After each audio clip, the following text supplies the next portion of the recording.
Have you ever wondered what secrets ancient artifacts might still whisper to us from the past? Welcome to Unearthed Secrets, the channel where history's most mysterious relics are brought to life. Please subscribe to our channel, give us a like, and tell us in the comments where you're watching from and what time it is there. Let's begin.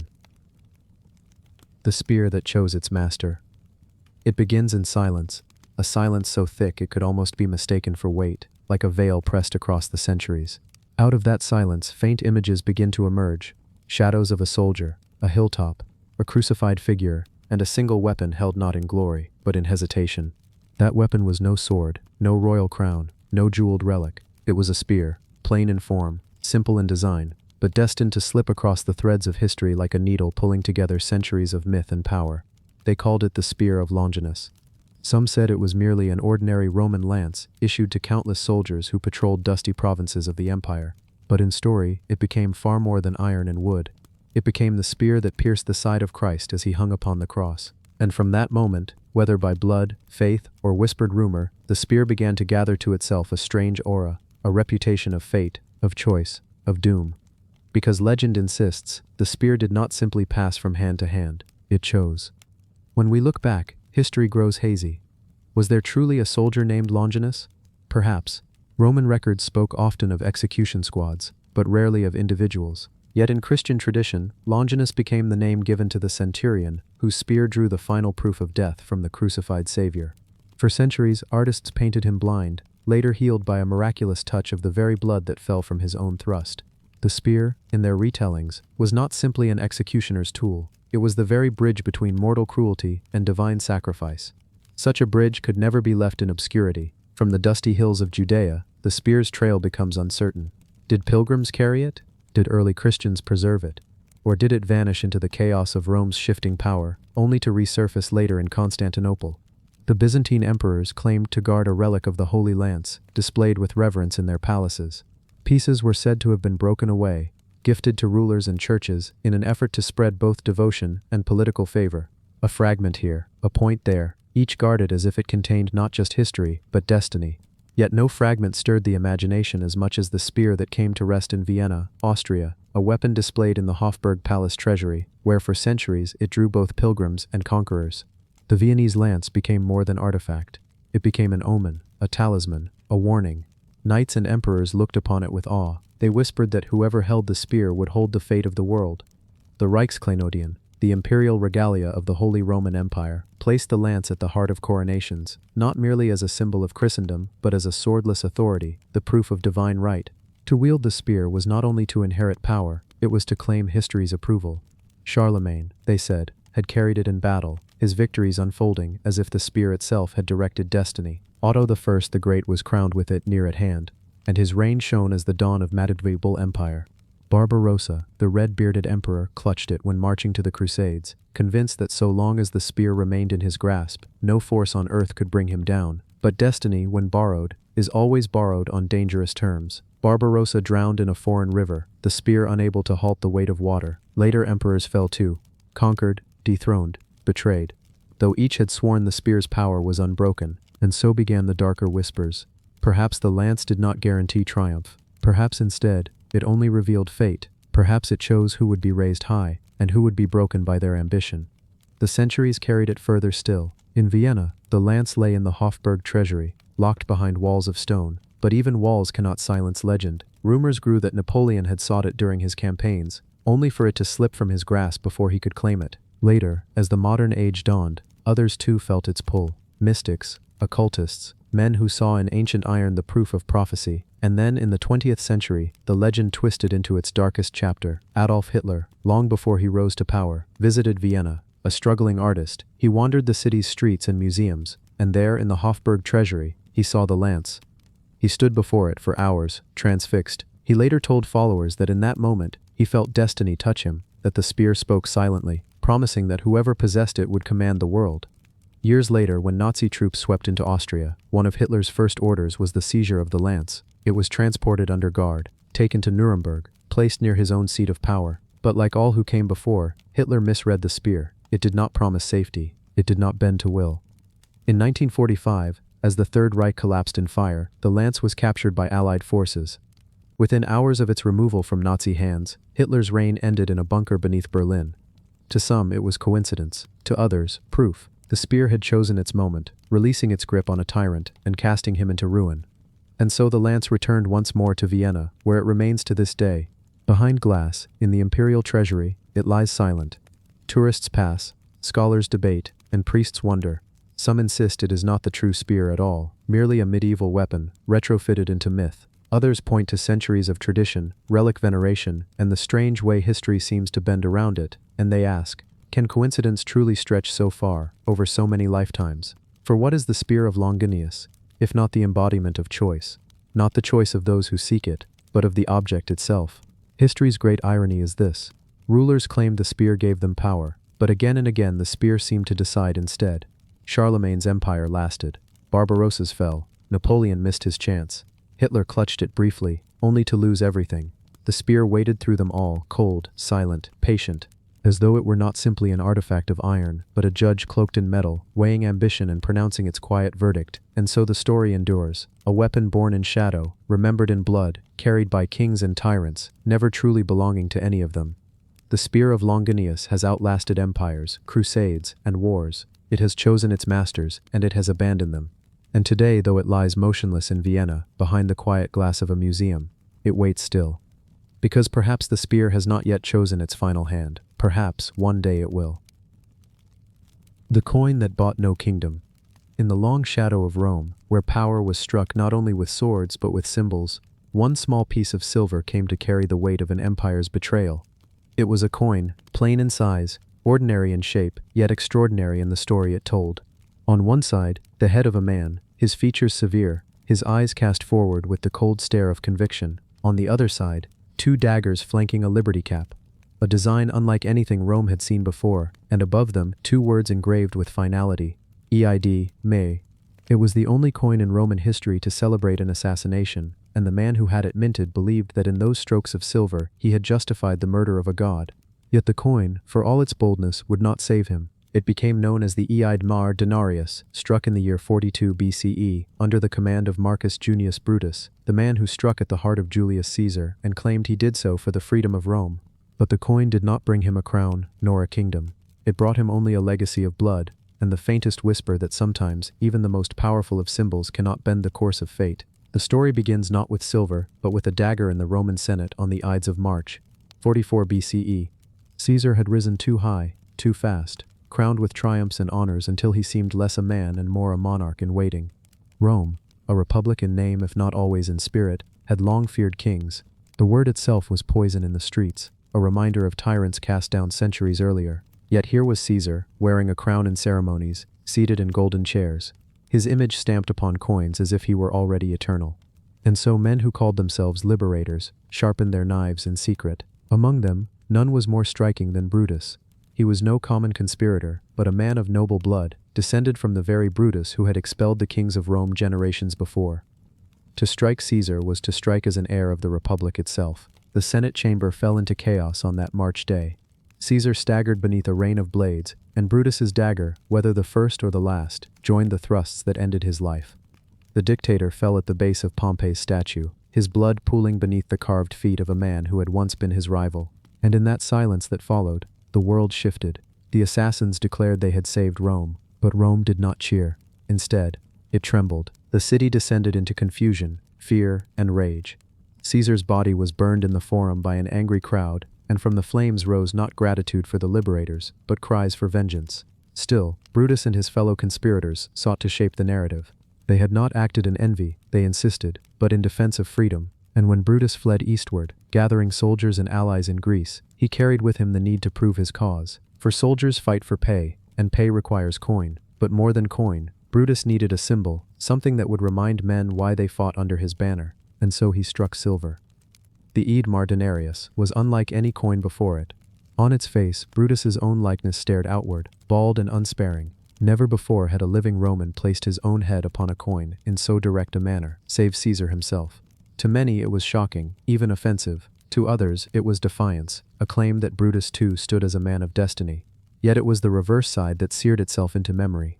2 daggers stood upright, sharp and unflinching, and between them, a cap of liberty, the pylos, the same cap given to freed slaves. Above, the inscription read, Eid Mar, a chilling abbreviation of the Ides of March.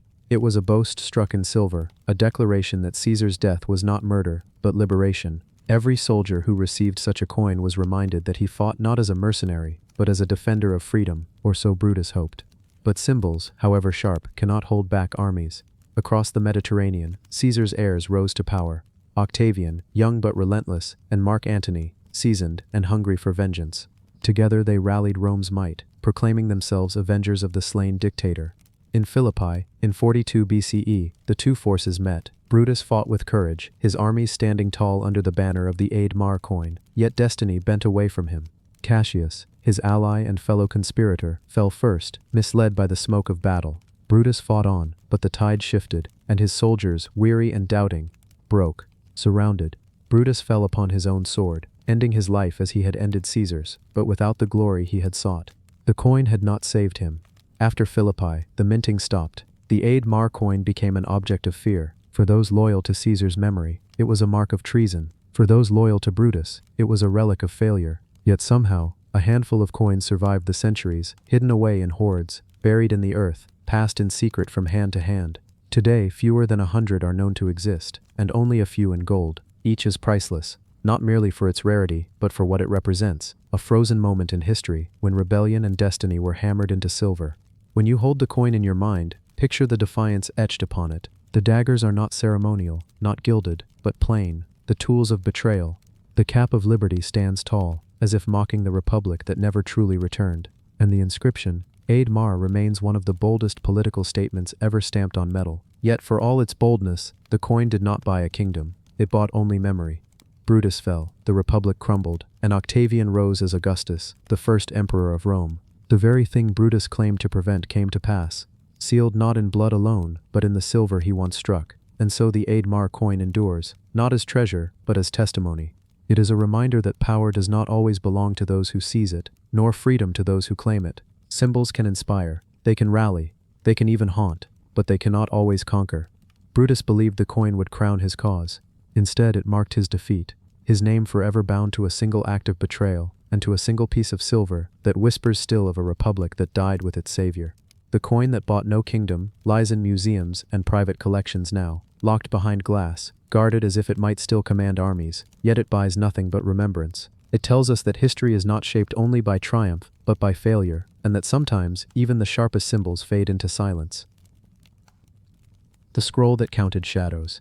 Beneath the earth, sealed in lacquered coffins and wrapped in layers of silk, time itself had been folded away. For 2,000 years, the tombs of Mawangdui lay undisturbed beneath the rolling hills of Changsha in Hunan province, resting places of a noble family of the early Han dynasty. They were intended as eternal dwellings, meant to hold fast against rot and decay, to guard the bodies, treasures, and secrets of their inhabitants. And yet, when opened in the 20th century, they revealed something few had expected, scrolls of silk so thin they seemed as fragile as mist, yet upon them were words, diagrams, maps, and calculations that reached across the centuries. They were not just writings, but the preserved thoughts of an age when shadows could be counted, the heavens charted, and the hidden rhythms of life given form. These became known as the Mawangdui silk texts, relics that told not only of medicine, astronomy, and philosophy, but of an ancient China's struggle to make sense of the universe. The tombs themselves belonged to the family of Li Kang, the Marquis of Dai, a man of rank during the Western Han dynasty, around the 2nd century BCE. Alongside him lay his wife, Lady Dai, Shinzui, and their son. Their burials were extraordinary, even by Han standards, deep shafts lined with charcoal and white clay, coffins nested within coffins, each sealed tight with lacquer and layers of silk wrappings. The intention was clear. These bodies and their possessions must endure untouched, preserved for eternity, untouched by the corruption of the world above. And in Lady Dai's case, this ambition succeeded almost uncannily. Her body was discovered in a state of preservation so complete that her skin still bore softness, her joints still bent, her organs still intact after 2 millennia. But alongside her astonishing body, another kind of preservation astonished scholars. Texts, written not on bamboo slips or bound wood as was usual for the time, but on silk. Silk was expensive, laborious to produce, and often reserved for garments, banners, or offerings. To write on silk was to commit wealth and status to words.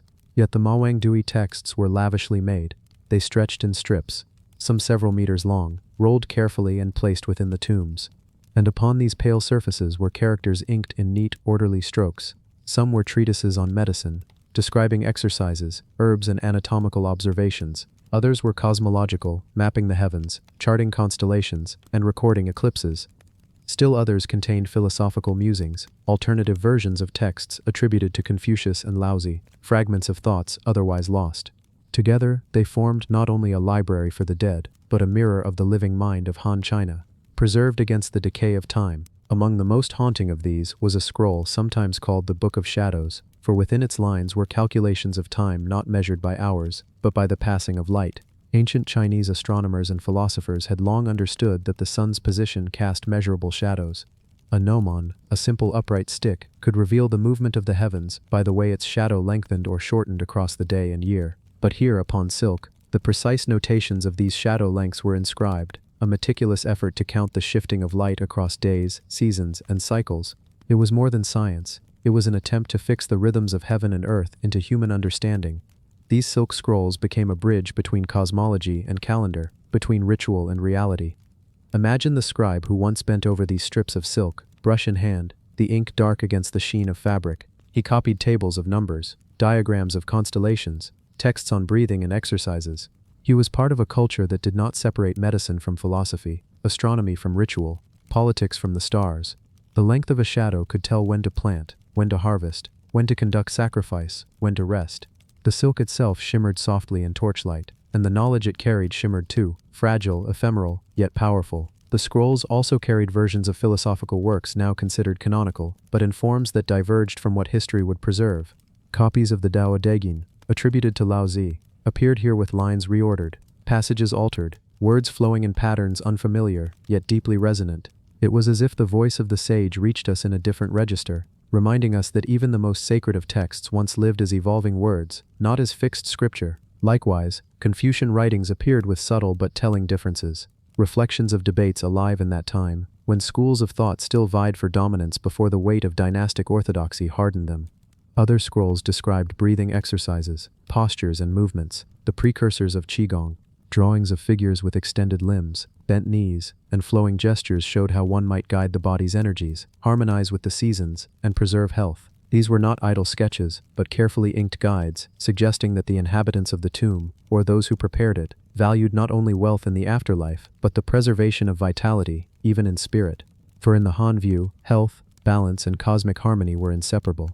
But it was the astronomical records that stirred some of the greatest awe. Tables of shadow measurements were accompanied by eclipse records, with notes of when the sun or moon had darkened. Constellation charts spread across the silk, marking stars and configurations both familiar and strange to modern eyes. The Chinese sky of the Han dynasty was not mapped merely for curiosity, but for governance and omen.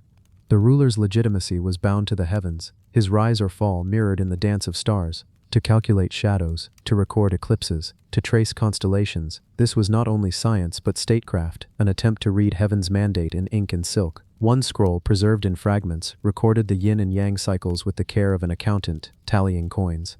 Dark and light, waxing and waning, were given order, as if the entire universe could be balanced upon a silk ledger. Another detailed the 5 phases: wood, fire, earth, metal, water, corresponding to directions, seasons, organs of the body, and moments of time. To the Han mind, the universe was not chaos but pattern, and the scrolls were both manual and map, guiding those who sought to live within that pattern. It is almost impossible to grasp the improbability of their survival. Silk decays swiftly, ink fades. For these scrolls to endure 2 millennia required both human design and accident. The tombs were sealed with care, layered with clay and charcoal to repel water and rot. The coffins were coated in lacquer to keep out air, and perhaps the very soil of Mawangdui offered conditions uniquely suited for preservation. Whatever the case, when archaeologists unrolled them in the 1970s, they unrolled not only fabric, but centuries of silence. To touch them was to touch the hands of scribes long gone, their brushstrokes still visible, their thoughts still legible. What is it then to count shadows on silk? It is to measure the immeasurable, to believe that time itself can be tamed by recording its passing upon a fabric as fragile as life.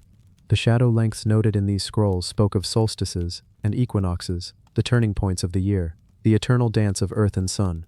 They were as much ritual as science, for by knowing when shadows lengthened and shortened, one knew when to honor ancestors, when to appease spirits, when to act in harmony with heaven. Each calculation was a thread binding human life to cosmic order.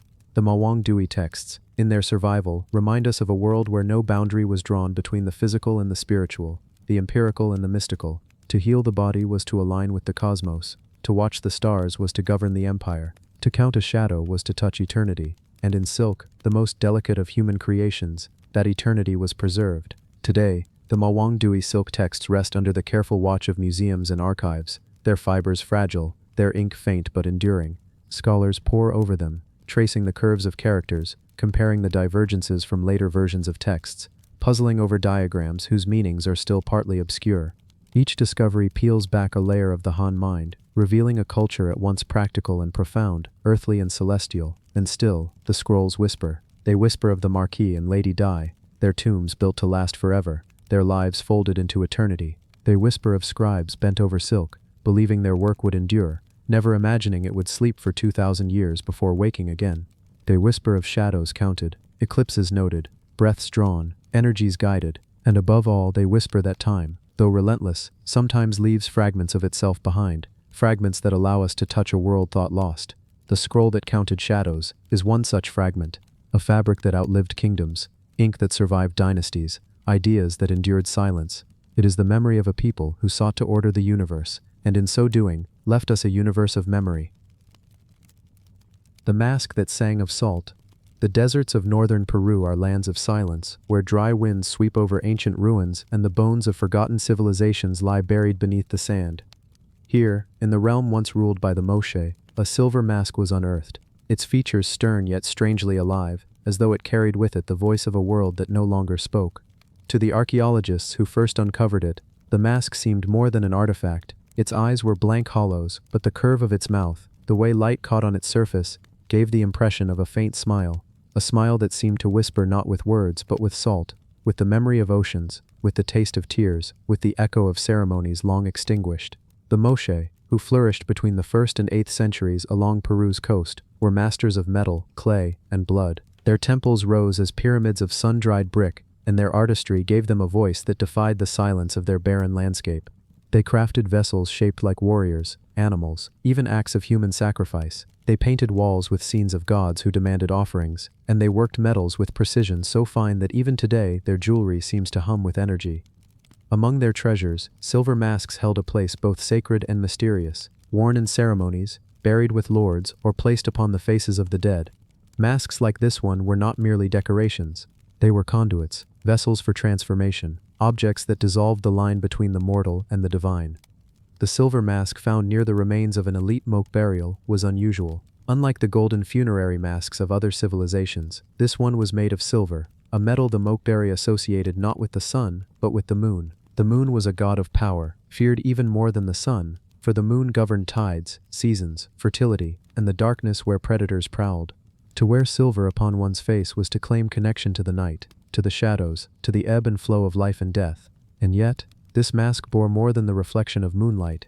Tiny traces of sea salt had corroded its edges, as if it had once been bathed in water, or laid close to the ocean's spray. It was as though the mask had sung of salt, carrying within its surface the memory of waves that had long since receded. Archaeologists who studied it wondered, had the mask been part of a coastal ritual, carried down from the desert into the sea? The Moche were known for elaborate rites involving water. Their temples often contained channels that guided rainwater or ceremonial liquids, creating shimmering surfaces in which offerings were reflected. In art, warriors carried prisoners to cliffs overlooking the Pacific, where blood was spilled in sacrifice to gods demanding balance. Perhaps this mask had once been worn by a priest who invoked the sea's power, whose chants mingled with crashing surf, whose silver visage gleamed beneath the moonlight while salt spray kissed its surface. But others saw a different story in its silent smile. The mask, some suggested, may have been funerary, placed upon the face of a noble laid to rest near the coast. The salt that clung to its edges could be the residue of burial in sandy soil touched by brine. If so, its song was not of ritual, but of mourning. It carried not the voices of priests, but the silence of the dead. The Moshe often buried their rulers with elaborate regalia, headdresses of feathers, jewelry of turquoise, ear-spools of gold. A silver mask might have marked a lord who ruled not beneath the burning sun, but beneath the gentler, haunting glow of the moon. Legends later whispered by the descendants of the Moshe tell of spirits that wandered the desert, their faces hidden behind masks of silver, their voices carried on the wind like songs too faint to understand. Fishermen spoke of apparitions seen at night on the shore, where moonlight struck the waves and glinted like polished metal. Some believed these were echoes of the Moshe dead, their masks still gleaming, their salt song carried across centuries. The silver mask that now rests in museums seems to embody this legend, a face frozen between human and divine, smiling as though amused by the attempts of the living to decode its silence. What makes the mask more haunting is how little the Moshe left behind in words. Unlike the Maya, who carved glyphs, or the Egyptians, who inked papyri, the Moshe spoke only through art and architecture. Their masks, pots, and murals are their voices. A mask like this, then, becomes not just an object, but a text, its smile a sentence, its silver surface a verse, its salt residue a footnote reminding us of what has been lost. Some scholars have suggested that the mask's slightly raised mouth was intentional, symbolizing life force or divine approval. Others believe it might be coincidence, the result of the metal's shaping. Yet for viewers who stand before it, the impression remains. The mask smiles, faintly, enigmatically. In this, it joins a lineage of masks across the world that transcend death and ritual. In Egypt, golden masks preserved the eternal features of pharaohs. In Greece, funerary masks were pressed against the faces of the dead, giving them form and eternity. In the Andes, masks of copper, gold, and silver were thought to transform the dead into beings of power. The Moshe mask belongs to this tradition, yet it carries its own singular note, its song of salt, its reminder of the sea, its lunar gleam. Unlike golden treasures stolen and melted down by conquerors, silver masks often corroded, their fragility causing them to vanish. That this one survived is itself a mystery, and so it sits today, silent yet resonant, in the controlled light of display. Visitors pause before it, some unnerved by its gaze, others charmed by its strange serenity. To them the mask seems alive, as though it is not an artifact of the past, but a listener, watching as the living pass, storing their reflections in its silver sheen. Its song may be silent now, but once it sang of salt, of sea spray on ritual nights, of brine seeping into burials, of tears shed for rulers gone. It sang not in words, but in presence, reminding all who see it that the past is not dead. It waits, quiet but unyielding, in objects like this, ready to whisper its secrets when we dare to listen. And if you stand long enough before the mask, leaning close to its corroded surface, you might hear it still, a faint hum, like the roar of a distant tide. Perhaps it is nothing more than the echo of the museum's air conditioning, the trick of imagination. Or perhaps it is exactly what the Moshe intended, a mask that sings, forever, of salt. The door that opened at dusk. In the quiet countryside of Andalusia, near the town of Trigueros in southern Spain, there lies a field that to most eyes appears ordinary. Rolling plains stretch toward the horizon, olive trees cast their long shadows in the sun, and the air is filled with the hum of insects. Yet hidden in this landscape is a doorway, unlike any other. A doorway cut not into stone walls or castle gates, but into the very earth itself. It is known as the Dolmen de Soto, a prehistoric passage tomb built more than 5,000 years ago. At first glance, the dolmen looks like a simple mound, a swelling of earth no different from a natural rise. But when the light changes, when the day draws down toward evening, its secrets begin to emerge. A passage, low and narrow, reveals itself. Stones rise on either side like sentinels, and beyond them lies a chamber that feels as though it belongs to another world entirely. Archaeologists have called it one of Europe's great megalithic monuments. Locals whisper of it as a threshold between life and death, day and night, past and present. For here, at dusk, the dolmen becomes something more than stone. It becomes a door. The Dolmen de Soto stretches nearly 20 meters in length, its interior lined with 30 massive upright stones, or orthostats, each carved with faint engravings of spirals, daggers, and figures. A long corridor leads into a central chamber, where burials once lay. To enter, one must stoop low, bowing one's head as though in reverence, until at last the space opens up and the stillness envelops you. Inside, sound is muffled, the air cool. It feels both protective and oppressive, as though the stones remember the weight of countless ceremonies held within. But the most remarkable thing about the dolmen is not its structure alone, it is the way it interacts with light. Archaeologists have observed that during the equinoxes, when the balance of day and night is equal, the setting sun shines directly down the passage, illuminating the chamber within. For a few moments, the tomb becomes radiant, filled not with darkness but with fire. At dusk, the door opens. It is as if the builders designed it not only as a resting place for the dead, but as a calendar, a stage for celestial performance, a ritual theater where the sky itself played the role of priest. The people who built Dolmen de Soto left no written records, they carved no texts to explain their intentions, no tablets to tell us what they believed. And yet, in the silence of their stones, something endures. The dolmen's alignment to the setting sun suggests an obsession with cycles, with endings and beginnings, with the movement of time, with the way death mirrors the descent of light and rebirth follows like dawn. When you step into its passage at dusk, it is easy to imagine the ancestors gathered outside thousands of years ago, waiting for the light to pierce the tomb, chanting as the horizon flamed red. Perhaps they believed that for those few moments the dead were awakened, their spirits walking once more among the living before returning to the shadows. What makes Dolmen de Soto unique among Iberian megaliths is the sheer artistry of its engravings. On the stones of its corridor are etched images of axes, spears, and human figures. Some appear as stylized warriors, others as abstract symbols. Scholars debate whether these were depictions of the deceased themselves, guardians of the passage, or deities invoked to protect the tomb. The weapons suggest status and power, but also violence. Were these the tools of earthly rule, or offerings to the gods? No one can say. What is clear is that this dolmen was more than a grave. It was a statement, a declaration of belief, carved in stone, meant to endure for eternity. Legends grew around the site, long before archaeology took interest. Farmers told tales of lights seen hovering over the mound at night, of whispers carried on the wind, of livestock refusing to graze too near. Children were warned not to approach at sunset, when the spirits stirred. Some claimed that the dolmen's passage could not be entered by everyone, that only those chosen by fate could walk its length without stumbling, as though the stones themselves rejected intruders. Whether these were superstitions or echoes of forgotten rituals, they reveal a truth. The dolmen was never simply abandoned. Even in silence, it remained alive in imagination. When excavations began in the 20th century, archaeologists found human remains scattered within, along with grave goods, ceramic vessels, stone tools, and ornaments of copper. These hinted at a society that was both warlike and deeply spiritual, a people who saw death not as an end, but as a journey requiring supplies and protection. The copper suggested trade, connection with distant lands. The weapons hinted at conflict, or at least the importance of martial identity. And the careful placement of bones told of rituals we can only guess at. Perhaps bodies were interred, removed, and reburied. Perhaps bones were carried into ceremonies and then returned.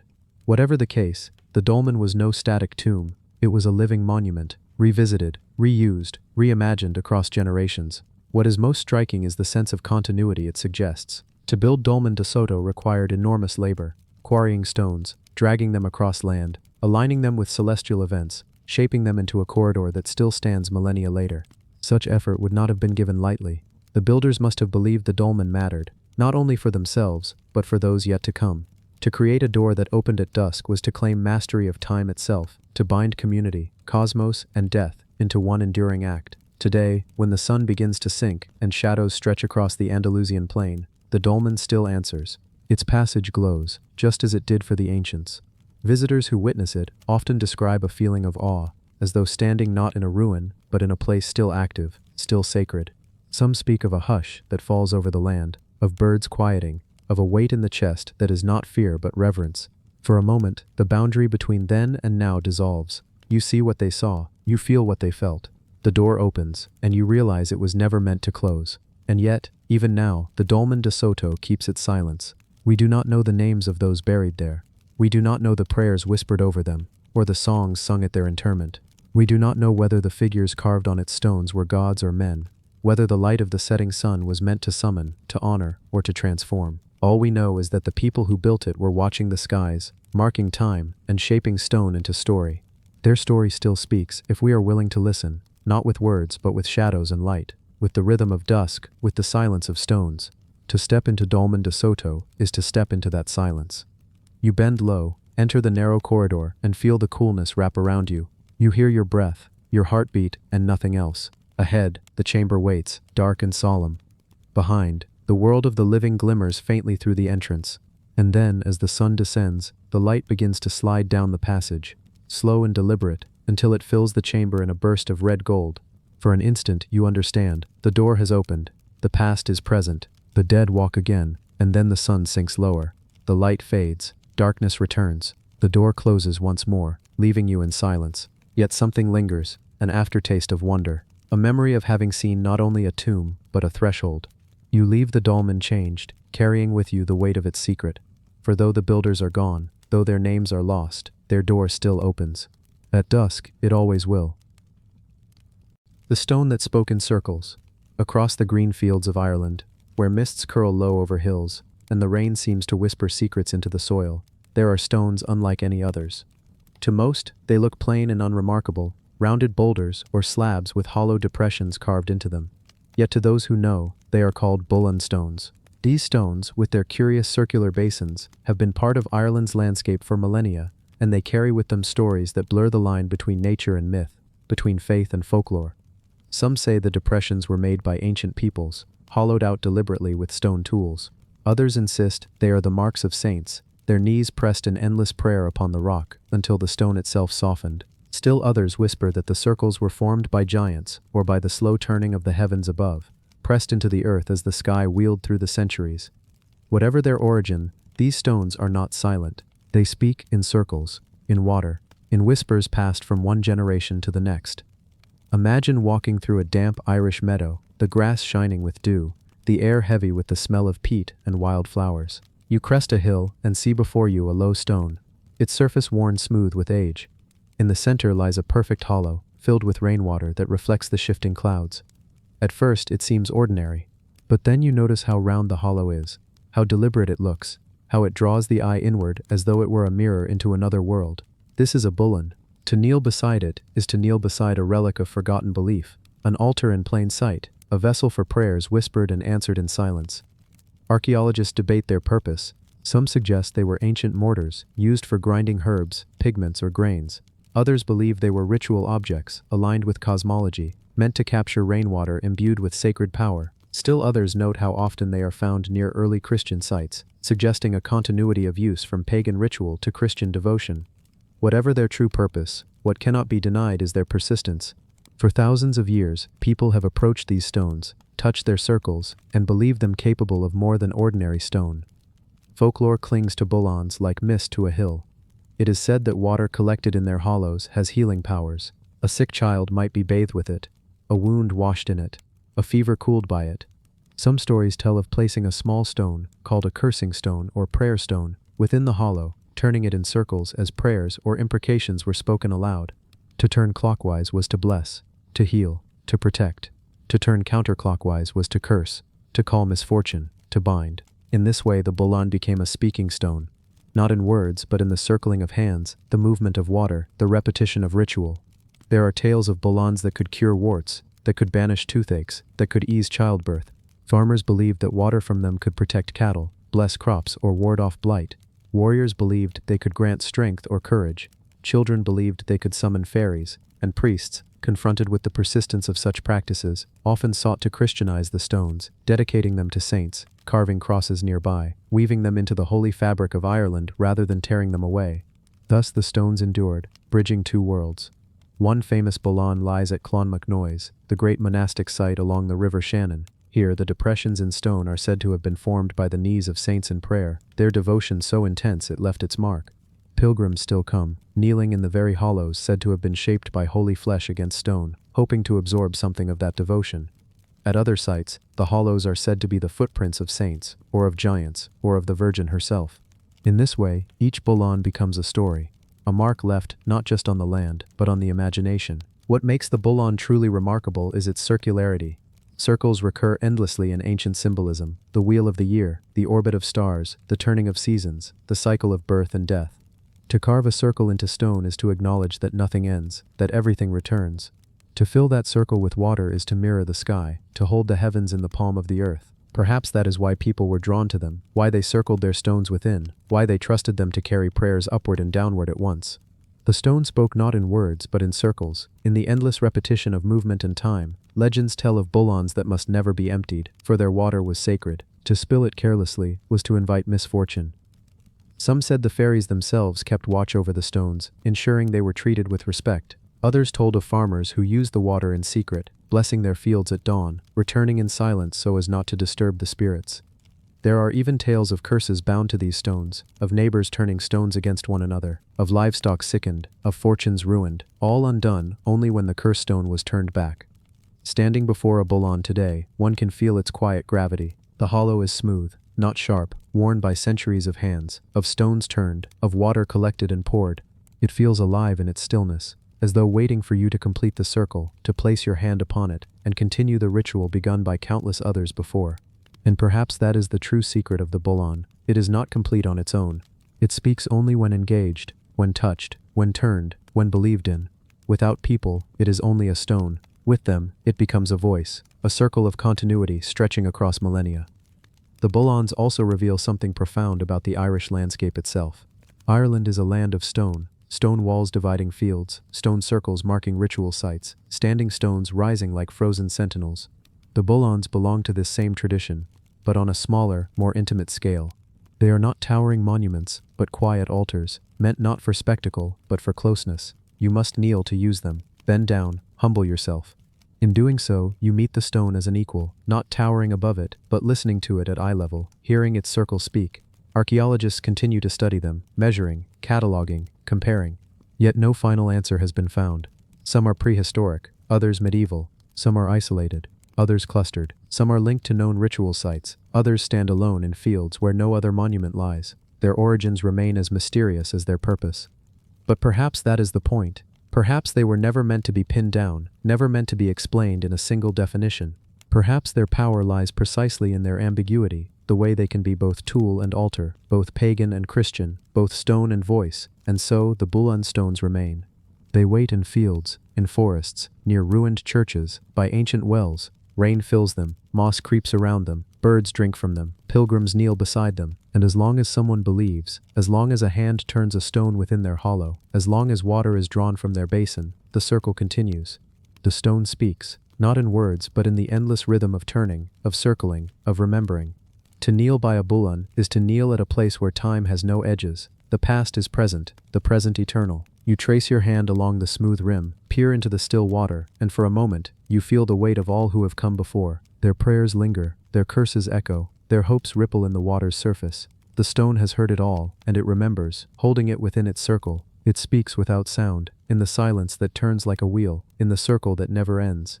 And as the mist rises, as dusk gathers over the Irish hills, the bullon waits. Its basin darkens, its water deepens, and its voice murmurs once more. Not in language, but in circles. Not in sound, but in silence. The stone speaks, and those who listen may yet hear. Cavusi goddess figurine. In the dry hills of eastern Crete, where the wind moves through ancient olive groves and the stones still whisper of forgotten shrines, archaeologists uncovered a figure so small, yet so resonant, that it seemed to contain within it the hush of entire civilizations. It is known today as the Cavusi goddess figurine, a relic of clay no taller than a hand, yet saturated with mysteries that reach into the deepest folds of Minoan and post-Minoan memory. The story of this figurine begins in the scattered, windswept remains of Cavusi, a place overlooking the Gulf of Mirabello, where terraced fields climb the hillsides and the ruins of an abandoned village sleep beneath thorn and thyme. To walk here is to step into layers of silence, a silence that holds the weight of centuries when people once gathered, prayed, labored, and vanished, leaving behind fragments of clay, broken hearths, and unexpectedly, this goddess-shaped relic. At first glance, the figurine is humble. It is not gilded, not adorned with precious metals, not large enough to command a room. Its clay is worn by time, its features softened by centuries of burial. But in its very humility lies a presence. The figure seems to stand upright, with arms that curl outward in a gesture difficult to pin down. Is it a dance, a prayer, or the frozen echo of a ritual once performed beneath firelight? Its body is abstract, stylized, yet unmistakably imbued with a sense of divinity, as though the artisan intended less to sculpt flesh than to shape power itself. The figurine's head is pronounced, its face marked with lines that may once have suggested eyes or perhaps sacred tattoos. Some see in it the resemblance of the snake goddesses found elsewhere in Crete, those striking faience statuettes with bare breasts and serpents twining around their arms. Others insist it belongs to a different tradition, older, more primal, connected to the fertility of earth and the rhythms of survival, rather than the palaces and frescoes of Knossos. What gives the Cavusi goddess figurine its haunting allure is precisely this ambiguity. Scholars argue, is she a goddess, a household idol, a protective charm, or merely a clay toy? Each possibility carries its own weight. If she was a goddess, then in her hands rested the prayers of a community, huddled in uncertain times, looking to the earth for sustenance. If she was a household idol, then her clay carried the intimacy of daily ritual, touched by fingers offering grain or oil. If she was a charm, she might have been buried to protect crops or heal sickness. If she was a toy, She may have sat in the lap of a child who never knew she would outlive empires. But archaeology rarely allows certainty. Instead, the figurine speaks in shadows and suggestions, drawing us into speculation, into the silent spaces where history becomes story. And in those silences, she becomes more than clay. She becomes a vessel of imagination. To understand her, we must step back into the time of her making. The figurine comes from the late geometric period of Greece, around the 8th century BCE, when the memory of the Minoans still lingered in oral traditions, yet the island of Crete had transformed into a patchwork of villages, each clinging to survival after the collapse of the Great Bronze Age. Palaces had crumbled, trade routes had shifted, writing systems had been lost and reinvented, and in this fractured world, clay figurines emerged across the Mediterranean as anchors of meaning. For the people of Kavousi, perched between mountain and sea, life was fragile. Harvests depended on the uncertain rains. Goats and sheep grazed the stony hills. Women ground grain on stone slabs, while men tended fields carved into terraces that still scar the hillsides today. Amid such a life, what did the figurine represent? Perhaps she was fertility itself, the spirit of barley, of fig trees, of olive branches bending under fruit. Perhaps she embodied the strength of women, their power to carry life, their role as keepers of hearth and ritual. Or perhaps she was something larger, an ancestral goddess, remembered dimly from the Minoan past, still worshipped in miniature even as the world reshaped itself. The figurine was found not in a palace, but among the remains of a settlement, suggesting she was no exclusive idol of elites, but a shared figure of ordinary people. Unlike the marble gods of later Greece, who would stride in temples and gaze from pedestals, this goddess was small enough to hold in the hand. That intimacy matters. It means prayers spoken over her were whispered close, as though to a friend or protector. It means she lived in kitchens, courtyards, small shrines, where daily life brushed against the sacred. Her clay carries fingerprints, literal impressions of the potter who shaped her. This detail collapses time. We can imagine that potter sitting with a lump of clay at the edge of the village, water and earth mixing in skilled hands, shaping not just an object but a hope. Perhaps the artisan was a woman, crafting an image for her household. Perhaps a dedicated ritual specialist, fashioning idols for many. Either way, the fingerprints remain, a reminder that history is not abstract, it is human touch, preserved. What fascinates is how the figurine seems to resist silence. Each angle of her posture asks a question. Her arms, raised slightly, could be offering a blessing or warding off evil. Her face, angular yet softened, could be smiling or grimacing. Her body, elongated and narrow, could be stylized femininity or an abstract form beyond gender. She refuses to settle into one identity. She insists on remaining many things at once. And so, the figurine embodies the nature of memory itself. For the people of Kavousi, she may have been entirely clear, a goddess of fertility, of hearth, of ancestors. For us, she is a puzzle, a clay silence into which we pour interpretations. She becomes what we need her to be, just as she may once have been what her community needed her to be. That flexibility is not weakness, it is endurance. Across Crete, similar figurines have been found, yet none quite like the Kavousi piece. She has a certain presence, a way of holding attention, as though time itself has chosen her to survive. Many objects crumble, but she endured, waiting through centuries of burial until archaeologists lifted her into the light once more. In that moment, she became more than a relic, she became a survivor. To hold such a figurine is to feel the thinness of time.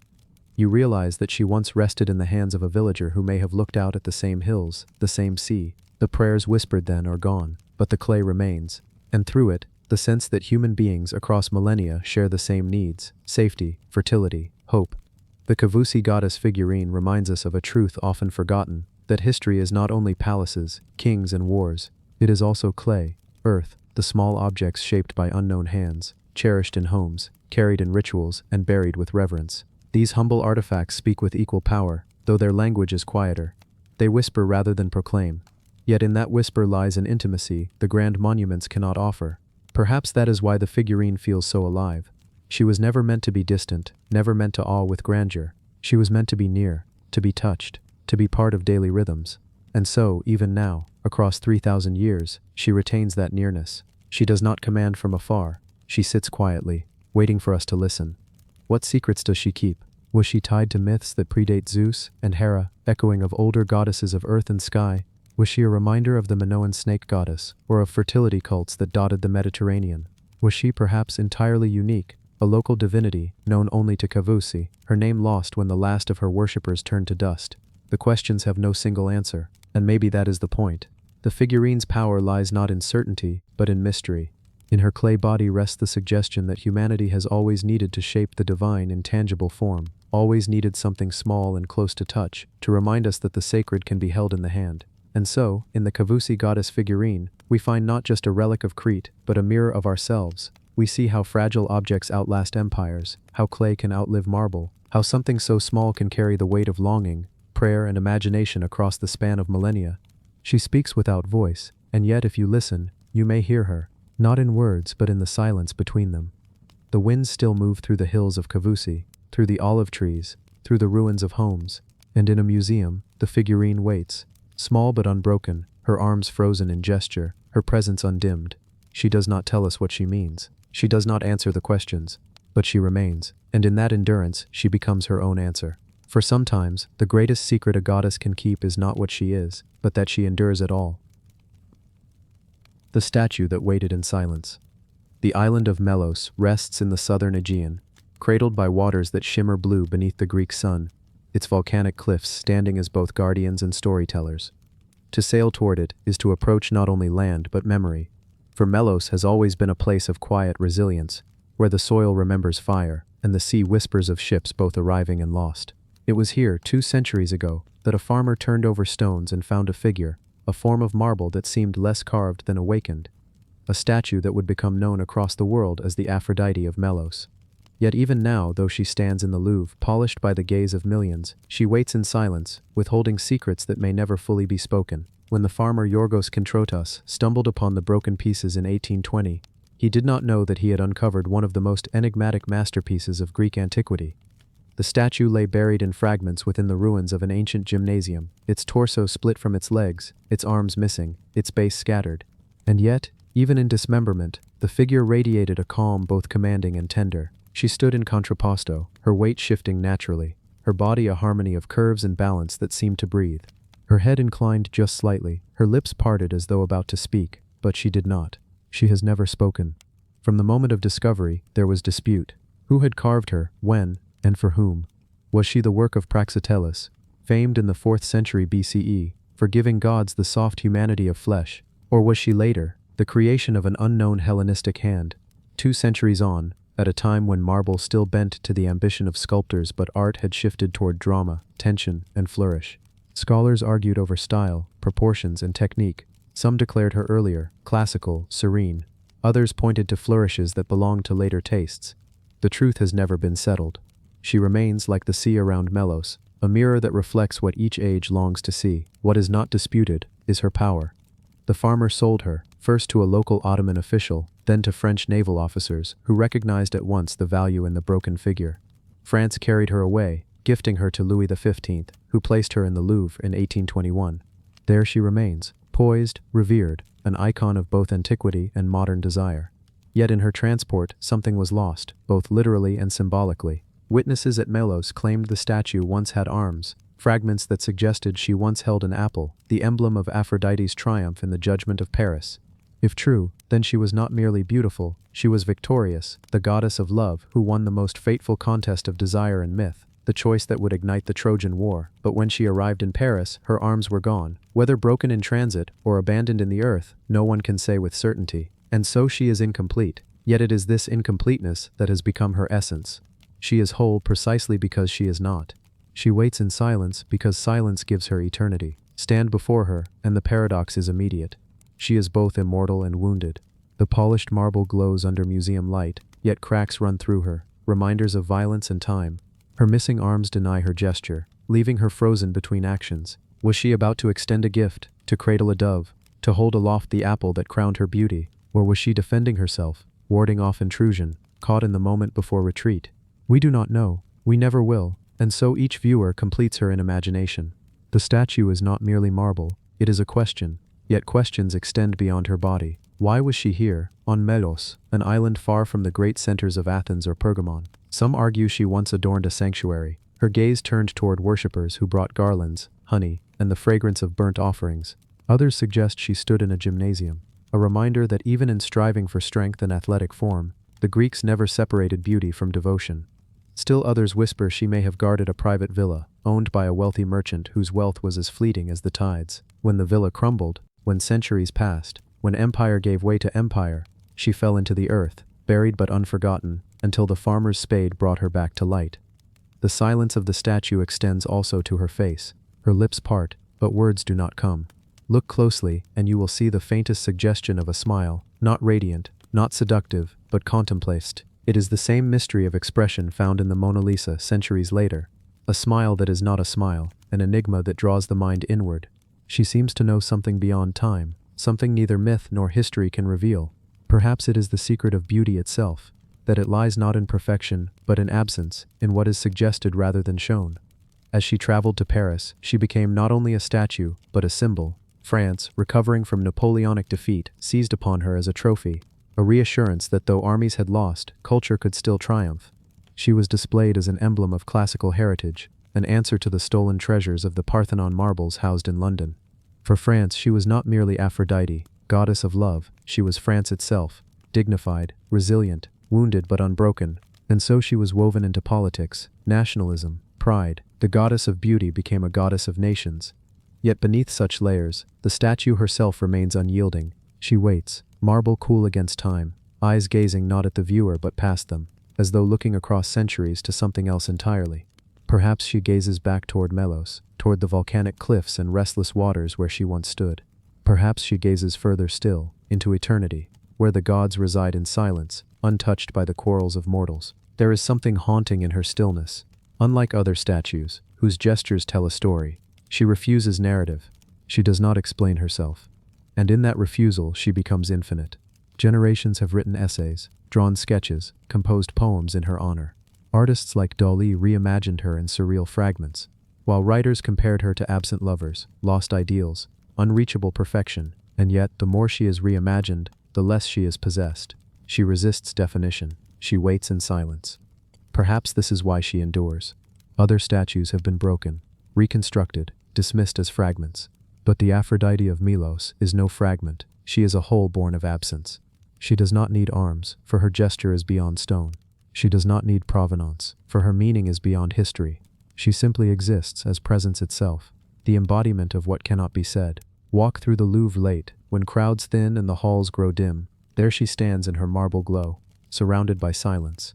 Her shadow stretches long upon the floor. You may stand before her, as emperors once stood before gods, as lovers once stood before beloveds. You may lean closer, hoping the parted lips will finally speak, that the silence will break. But it never does. It never will. The statue does not speak in words. She speaks in silence, and silence is the oldest language of all. The Aphrodite of Melos remains in waiting, waiting for her arms, perhaps, waiting for her story to be told fully, waiting for the sea winds of Melos to brush against her again, or waiting for us, each visitor, each century, to realize that beauty is not possession, not explanation, but encounter. She is the statue that waited in silence, and will wait forevermore. The cup that bled without wine. The island of Crete rises from the waters of the Mediterranean like a memory that refuses to fade. Its mountains climb steep into clouds, its valleys cradle olive groves, and its shores are washed in the rhythm of waves that have carried merchants, soldiers, and myths for thousands of years. It is a land where stories were not merely told but lived, where gods walked among men, and where the boundary between ritual and life dissolved like salt in the sea. At the heart of this island, long before Athens had its philosophers, or Rome its generals, there stood Knossos, the palace city of the Minoans, the people whose symbols still flicker through legend. The palace of Knossos was not a palace as we think of it, but a labyrinth of halls, staircases, storerooms, and courts. Its walls were painted with dolphins leaping in eternal arcs, with dancers in flowing skirts, with bulls mid-charge and acrobats turning in mid-air. It was not only a place of rule, but a stage for mystery, a living theater where rituals tied the human world to something larger. And within this place, among storerooms filled with amphorae of oil and grain, among rooms painted in red and blue with griffins and lilies, there existed objects unlike ordinary vessels. One of these was a rhyton, a ritual cup, carved of stone to channel liquid, not for thirst but for offering. It was shaped to bleed, to let wine, milk, or perhaps blood itself flow from vessel to earth, from human hands to the waiting gods. The rhyton of Knossos is often described as a bull's head, its features rendered with the fidelity of an artist who had studied the animal closely. The curve of the horns, the strength of the muzzle, the solemn eyes that seemed to carry both gentleness and power. Yet other rhyton were made of rock crystal, of serpentine, of steatite carved so fine that the veins of stone seemed like the veins of flesh. They were not cups to drink from, they were mouths for the gods. The fluid poured into them did not quench human thirst, it was surrendered to the ground, to sanctuaries, to the unseen. To hold such a vessel was to participate in an act older than writing, an act that joined feast and sacrifice, celebration and solemnity. Imagine standing in the courts of Knossos as evening fell, the torches flickering against painted walls. Priests and priestesses in white robes moved forward, carrying the rhyton carefully, as though cradling a living creature. Into it was poured wine, dark and red as blood. Or perhaps in moments of greater gravity, blood itself from the sacrifice of a bull, the animal sacred to Minoan ritual, whose horns were carved into stone shrines and whose leaps were painted in frescoes. From the rhyton, the liquid would flow out through a hole at its base, not into mouths but onto the ground, the altar, the earth that fed and received all. This was not drinking, this was communion, a recognition that nothing truly belonged to man but was always borrowed from the gods and the soil. To watch the stream fall was to watch life itself given back, to see the boundary between man and divine dissolve. This is why the rhyton has been remembered not as a cup but as a vessel that bled without wine. Its very shape refused the ordinary act of drinking. Instead, it demanded offering, demanded loss, demanded return. To drink from it was impossible, to pour from it was essential. It turned feasting into sacrifice, joy into reverence, and possession into surrender. The rhyton embodies the enigma of the Minoan world. We know the architecture of their palaces, the colors of their frescoes, the brilliance of their craft, but the details of their religion remain veiled. No texts explain their rites, no hymns survive. What we have are objects, cups, figurines, seals, whose silence forces us to imagine the words once spoken, the songs once sung, the cries once lifted. The rhyton speaks in absence, its mouth is carved stone, but the voice is missing, and so we lean closer, trying to hear what was once poured, what prayers once accompanied the flow. The bull itself was central to this mystery. In myth, Crete was the land where Zeus, disguised as a bull, carried Europa across the sea. It was the land where the Minotaur dwelt within the labyrinth, a creature half man, half bull, devouring those sent as tribute. The bull was strength, fertility, danger and divinity, all at once. To carve a bull's head, rhyton was not mere art, it was invocation, a way of placing the bull itself within human hands and directing its power toward the divine. When the rhyton poured, it was as though the bull bled, the offering flowing from beast to earth, binding humans to gods through sacrifice. Consider then the silence of the rhyton today. Broken pieces lie in museums, their horns sometimes missing, their mouths dry. They are displayed under glass, admired for their craftsmanship, photographed for textbooks. Yet in their silence, they still seem to wait for liquid, for hands, for ritual. Their purpose was never to sit still, but to flow.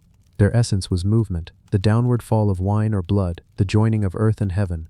To see them motionless is to sense incompletion, like a song held at its first note. The rhyton that has been found at Knossos, and others like it across Crete, remind us that ancient life was not separated into compartments of work, worship, and art. These vessels show that beauty itself was sacred, that utility was always entwined with reverence, that the act of pouring liquid was itself a dialogue with forces larger than oneself. The rhyton is a cup, but more than a cup, it is a question poured into the earth. Some believe that the rhyton also served as a funerary object, its flow not only to the gods of life, but to the dead. Liquid poured through it might have been given to ancestors, to the underworld, to the spirits who lingered. In this it became both offering and bridge, connecting generations as well as deities.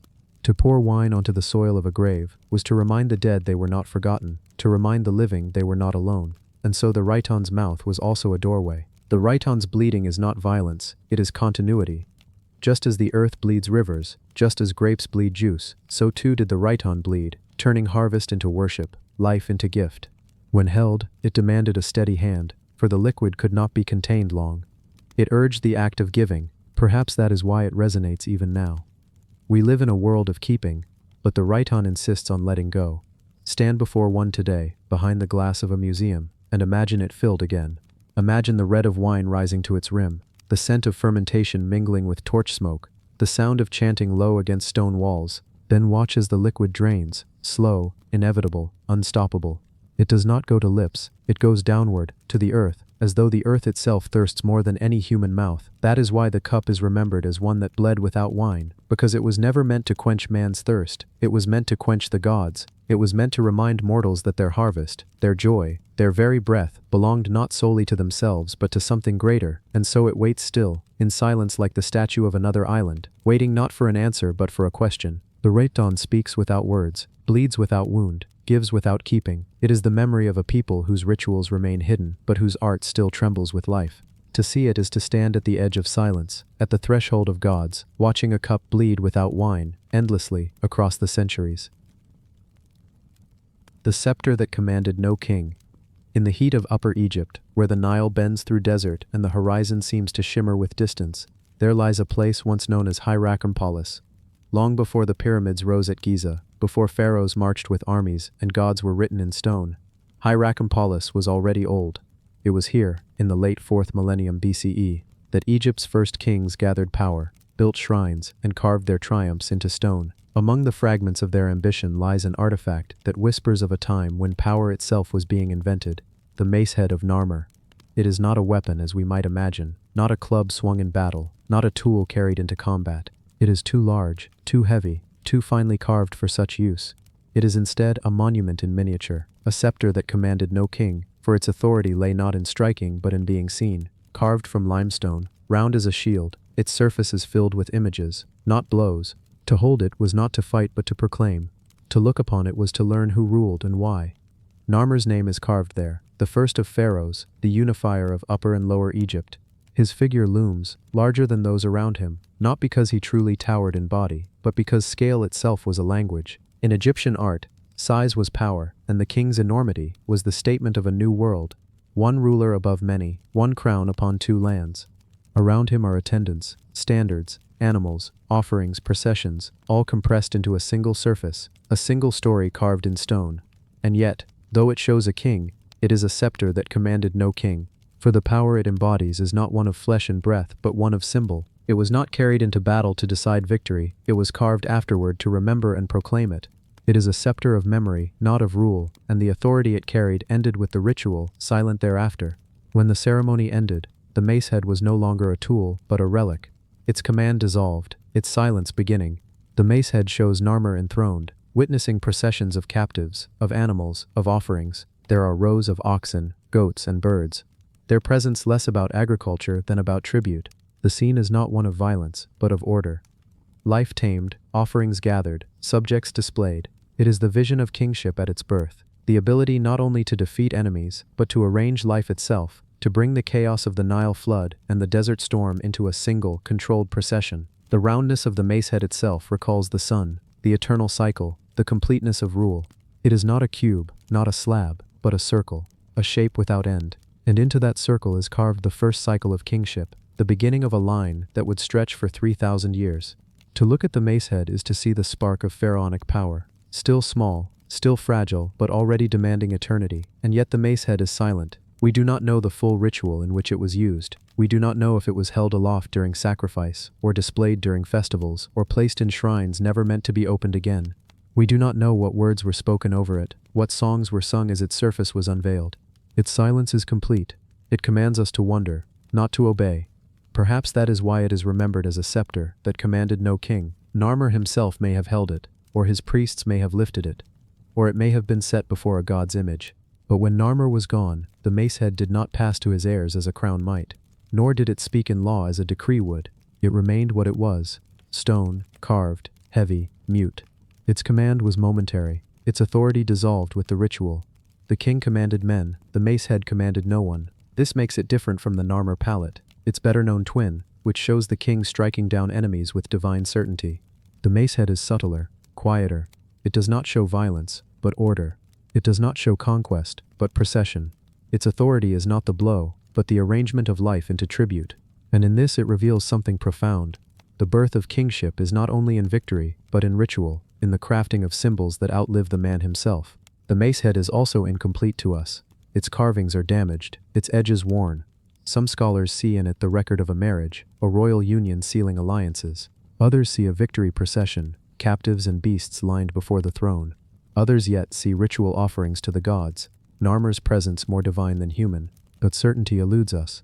It remains a stone that shows much, and explains little, demanding interpretation without yielding finality. And so the mace head becomes not only a relic of power, but a mirror of our ignorance. We see kingship being invented, but we cannot hear the words spoken. We see animals led, but we do not know whether they were slaughtered or revered. We see a king enthroned, but we cannot know whether the people saw him as ruler, god, or both. The mace head commands us not with clarity, but with mystery.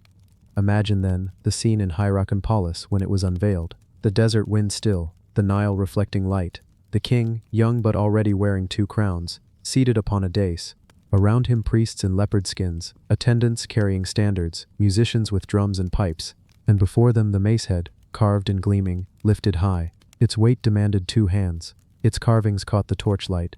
The crowd did not see merely stone, they saw their world arranged, their king enthroned, their gods appeased. For a moment, the mace head commanded all, and then, as the ritual ended, it was set aside, its power folded back into silence.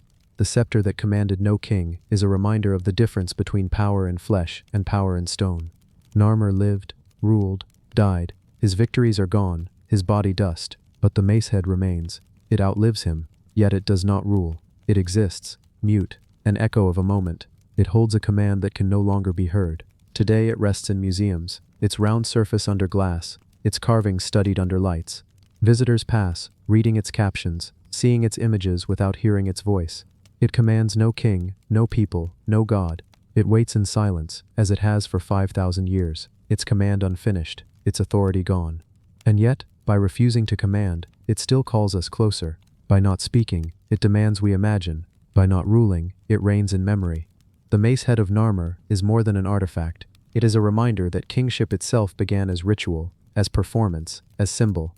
It is a reminder that power depends not only on weapons, but on stories, on images, on objects carved to endure when men do not. It is a reminder that even the mightiest ruler holds authority only for a breath of time, while stone remains, and so we stand before it now, in silence, hearing the echo of a command never spoken. The scepter that commanded no king waits still, heavy, round, eternal, filled with figures that move only in the mind. It commanded once, perhaps, in ritual, in firelight, but now its command is gone, and what remains is only the question, what did they see when they looked upon it? And in asking we give it power again, not the power to command, but the power to endure. The mace head bleeds no blood, drinks no wine, rules no land, but it outlasts kings. It is the silence that endures when command is gone. It is the stone circle in which the first dream of Egypt was carved. It is the scepter that commanded no king, and yet, in its refusal, it commands us still, to look, to wonder, to remember. The textile that survived fire. The desert is a place where almost nothing survives. Wind scrapes over dunes, carrying with it grains of sand sharp as glass. The sun presses down with a heat so constant it seems eternal, bleaching bone, cracking stone and erasing all but the most stubborn of things. And yet, buried beneath the sands of southern Peru, within darkened tombs carved into the earth by a people who are now little more than whispers in history, something impossibly fragile endured. It was not stone or gold or metal, but thread. Threads woven together to form a mantle so alive with color and pattern that it defied the passing of centuries. Scholars call it the Paracas funerary mantle, but to those who gaze upon it in awe, it feels more like a message from the dead, a fragment of spirit that time itself failed to extinguish. They call it the textile that survived fire, because against every natural law, it remains. The Paracas people who created it lived between 600 years before the Common Era and the centuries that followed. They flourished along a strip of desert coast where rain rarely fell, where the ocean met endless sand, and where survival depended on knowledge carried in the hands of ancestors. They dug deep pits into the earth to create their necropolises, sealing their dead within. To bury was not to abandon, but to preserve, and so when they wrapped their dead, they did not clothe them in rags, they dressed them in woven worlds, mantles embroidered with winged beings, animals that straddled myth and reality, serpents winding endlessly, and human figures stretching their arms as if bridging the space between mortal ground and celestial heights. These mantles were not clothing, they were prayers in fiber, spells caught in thread, entire cosmologies folded into the silence of the tomb. What makes the survival of the funerary mantle remarkable is not only its age, but the ordeal it endured. Many Paracas tombs bore signs of fire, flames licked across burial bundles, scorching offerings, blackening bones, turning fragile cloth to ash. Some fires may have been part of ritual cleansing, others the scars of raids, perhaps even natural accidents where offerings of oil or resin fed unintended sparks. But while much was lost, this mantle remained. It bears the faint edges of scorching, places where heat once touched, yet it was not consumed. It held its form, its figures, its colors, it defied flame, and in this defiance, it became more than cloth. It became a symbol of survival itself. To imagine the hands that wove it is to step into another rhythm of time. A Paracas weaver sits cross-legged, in the harsh desert light, Around them are dyed threads in baskets, reds from crushed cochineal insects, blues coaxed from indigo, yellows and blacks born from minerals and plants whose recipes are now partly forgotten. Each color is not chosen only for beauty, but for meaning, for strength, for its role in the language of the cloth. The weaver bends close, passing fiber over fiber, stitch over stitch, slowly building a vision that exists first in the mind, and then in the loom. Figures repeat, mirrored, aligned in perfect procession. Each line is not decoration but incantation, the weaving of a reality that is meant to endure long after breath has stopped. For the Paracas, death was not an end but a crossing. The body was placed in a crouched position, wrapped again and again until the person resembled a great bundle. Within these layers of cloth, the dead were sealed, but also protected. The mantle was the final skin, binding flesh to spirit. The designs stitched across it became guardians, shamans who flapped their feathered wings to guide the soul upward, serpents who coiled to protect it from danger, deities who opened their arms to receive it. To be buried without such protection was unthinkable. To be buried with it was to ensure survival in the worlds beyond. And yet what they could not have imagined was that the mantle would protect not only the dead but itself. For centuries it lay underground, untouched by air, safe in a climate so dry that decay slowed to stillness. And then, when fire threatened, it resisted again, as though it carried its own will to endure. When modern archaeologists uncovered it, carefully peeling back the burial wrappings, they expected only fragments. Instead, colors blazed up as if freshly woven, reds still fierce, blues steady, yellows glowing, blacks deep. The cloth seemed to breathe as it was brought into the light, as if relieved to be seen again after centuries of darkness. The discovery was staggering. Here was not only a piece of fabric, but an entire worldview preserved. Every figure stitched into it carried stories. Shamans in mid-transformation, their bodies part human, part bird, part jaguar, as if caught between dimensions. Repeating rows of beings whose outstretched arms suggested flight or embrace, patterns so dense and symmetrical they seemed to pulse like waves, and all of it crafted with technical skill that astounded even master weavers of today. 300 threads per inch, embroidery so fine that reversals created two-sided images, layering that produced subtle illusions of movement when the cloth was folded or unfolded. It was not just weaving, it was mastery, and more than mastery it was devotion. But why this mantle survived, and others did not, remains a mystery. Some say it was chance, the right conditions, the right burial chamber, the right thickness of wrapping that shielded it from heat. Others whisper of intention, that the weaver in creating it infused it with spirit so strong that it refused destruction. The Paracas themselves believed cloth had life. To weave was to breathe energy into fiber, to make it a vessel of protection, a living companion to both the body and the soul. Perhaps this mantle was so alive that even flame could not silence it. When visitors stand before it now, enclosed in glass to protect its fragile form, they describe a sensation that is difficult to explain. The figures on the mantle seem to shift, their eyes meeting the viewer's gaze. The colors seem almost to glow from within, as though the threads themselves carry embers of ancient fire. It is not simply art admired from afar. It is presence, immediate and haunting. The mantle does not only survive, it communicates. It reminds the living that fragility is not weakness, that the most delicate of creations can outlast empires. The Paracas culture itself vanished long ago, absorbed and replaced by others, leaving behind no towering cities, no grand monuments of stone. But through their cloth they still speak. Their prayers still shine in red and blue. Their guardians still march in endless procession across the fabric. And among all their works, the mantle that survived fire stands as the clearest voice. It is proof that what was woven with intention, with care, with spirit, can outlast even the most merciless flames of time. The desert continues to shift. Winds still scour the earth. The sun still presses down. But within museum walls, in silence and dim light, the mantle endures. It tells us that death is not the end, that fire is not the final word, that memory can cling to the most fragile of things and carry them across centuries. In every thread, a voice. In every color, a breath. In every figure, a story refusing to fade. And so the Paracas still live, not in stone or bone, but in cloth. Cloth that carries their world intact, cloth that survived fire, cloth that became eternity. The box that carried the gods. In the still and breathless silence of the Valley of the Kings, where cliffs of sun-baked limestone rise like broken teeth against the Egyptian sky, there lies a story, hidden not in monuments of towering size, but in a box. A box of alabaster, veined with the faintest whispers of light and shadow, resting for more than 3,000 years beneath layers of dust and silence. They called it a chest, but it was more than a container. It was a vessel of gods, a shrine disguised as stone, a guardian that carried not treasures of gold but the essence of a young king who once walked upon the sands of Egypt. This is the story of the canopic chest of Tutankhamun, the box that carried the gods. When the tomb of Tutankhamun was opened in 1922 by Howard Carter and his team, the world gasped at the sight of treasures long undreamed. But among the golden mask, the jeweled daggers, and the thrones inlaid with turquoise and ivory, there was one artifact that whispered in a quieter, stranger way. At first glance, it seemed almost modest compared to the gleaming sarcophagus or the shrines that crowded the burial chamber.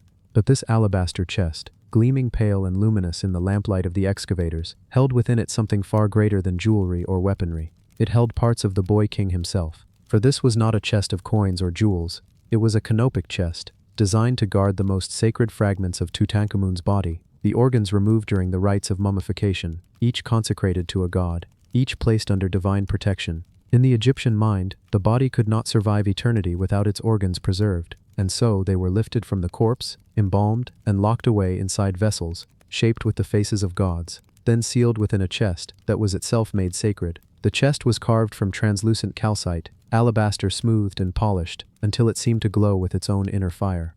On each corner figures stood tall, 4 goddesses, guardians who embraced the box with outstretched arms: Isis, Nephthys, Neith, and Selket, the eternal sisters, weavers of fate and protectors of the dead. They did not merely guard, they encircled.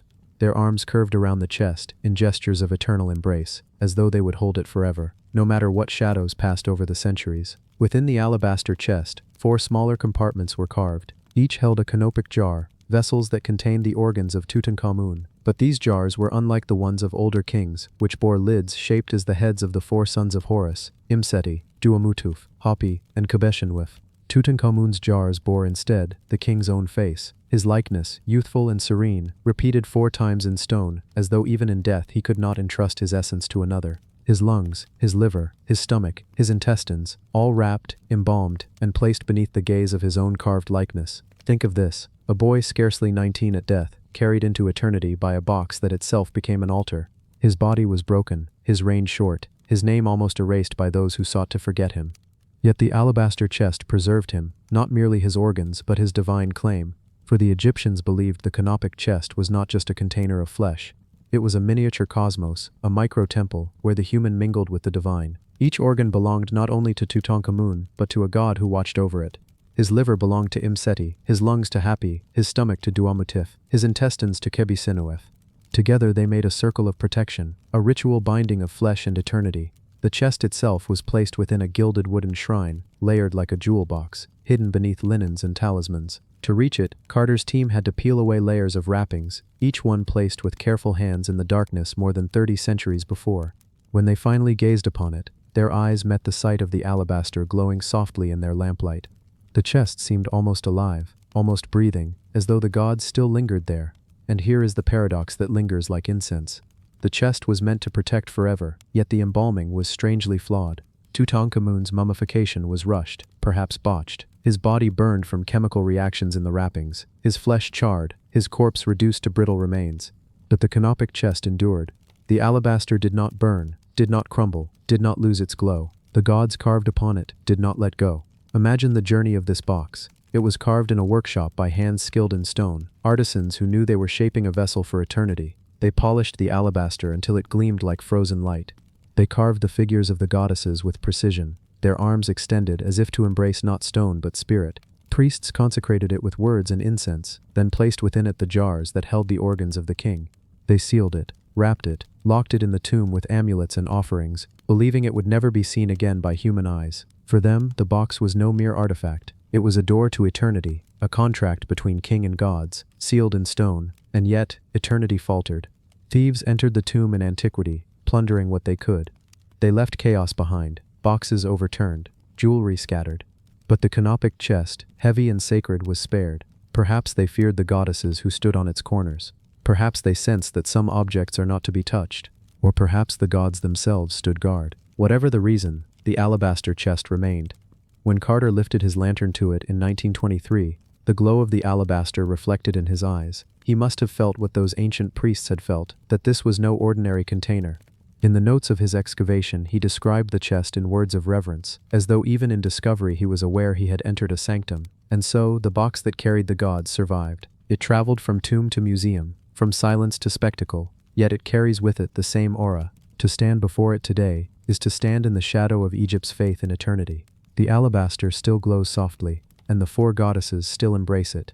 Their arms curve not only around the stone, but around the memory of a boy king who tried to defy the darkness. It is not merely an artifact. It is a whisper from an age when death was not an end, but a transformation. A reminder that even in a world of crumbling bones and burning flesh, there are vessels that endure, carrying within them the promise of eternity.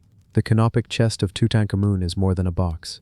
It is a shrine, a temple, a cosmos in stone. It carried the gods, and in doing so, it carried a king into a silence that has lasted 3,000 years. And even now, when the chest rests beneath glass and light in modern halls, the goddesses still keep their vigil, arms outstretched, waiting, embracing, guarding. The box remains. The gods remain. The silence remains.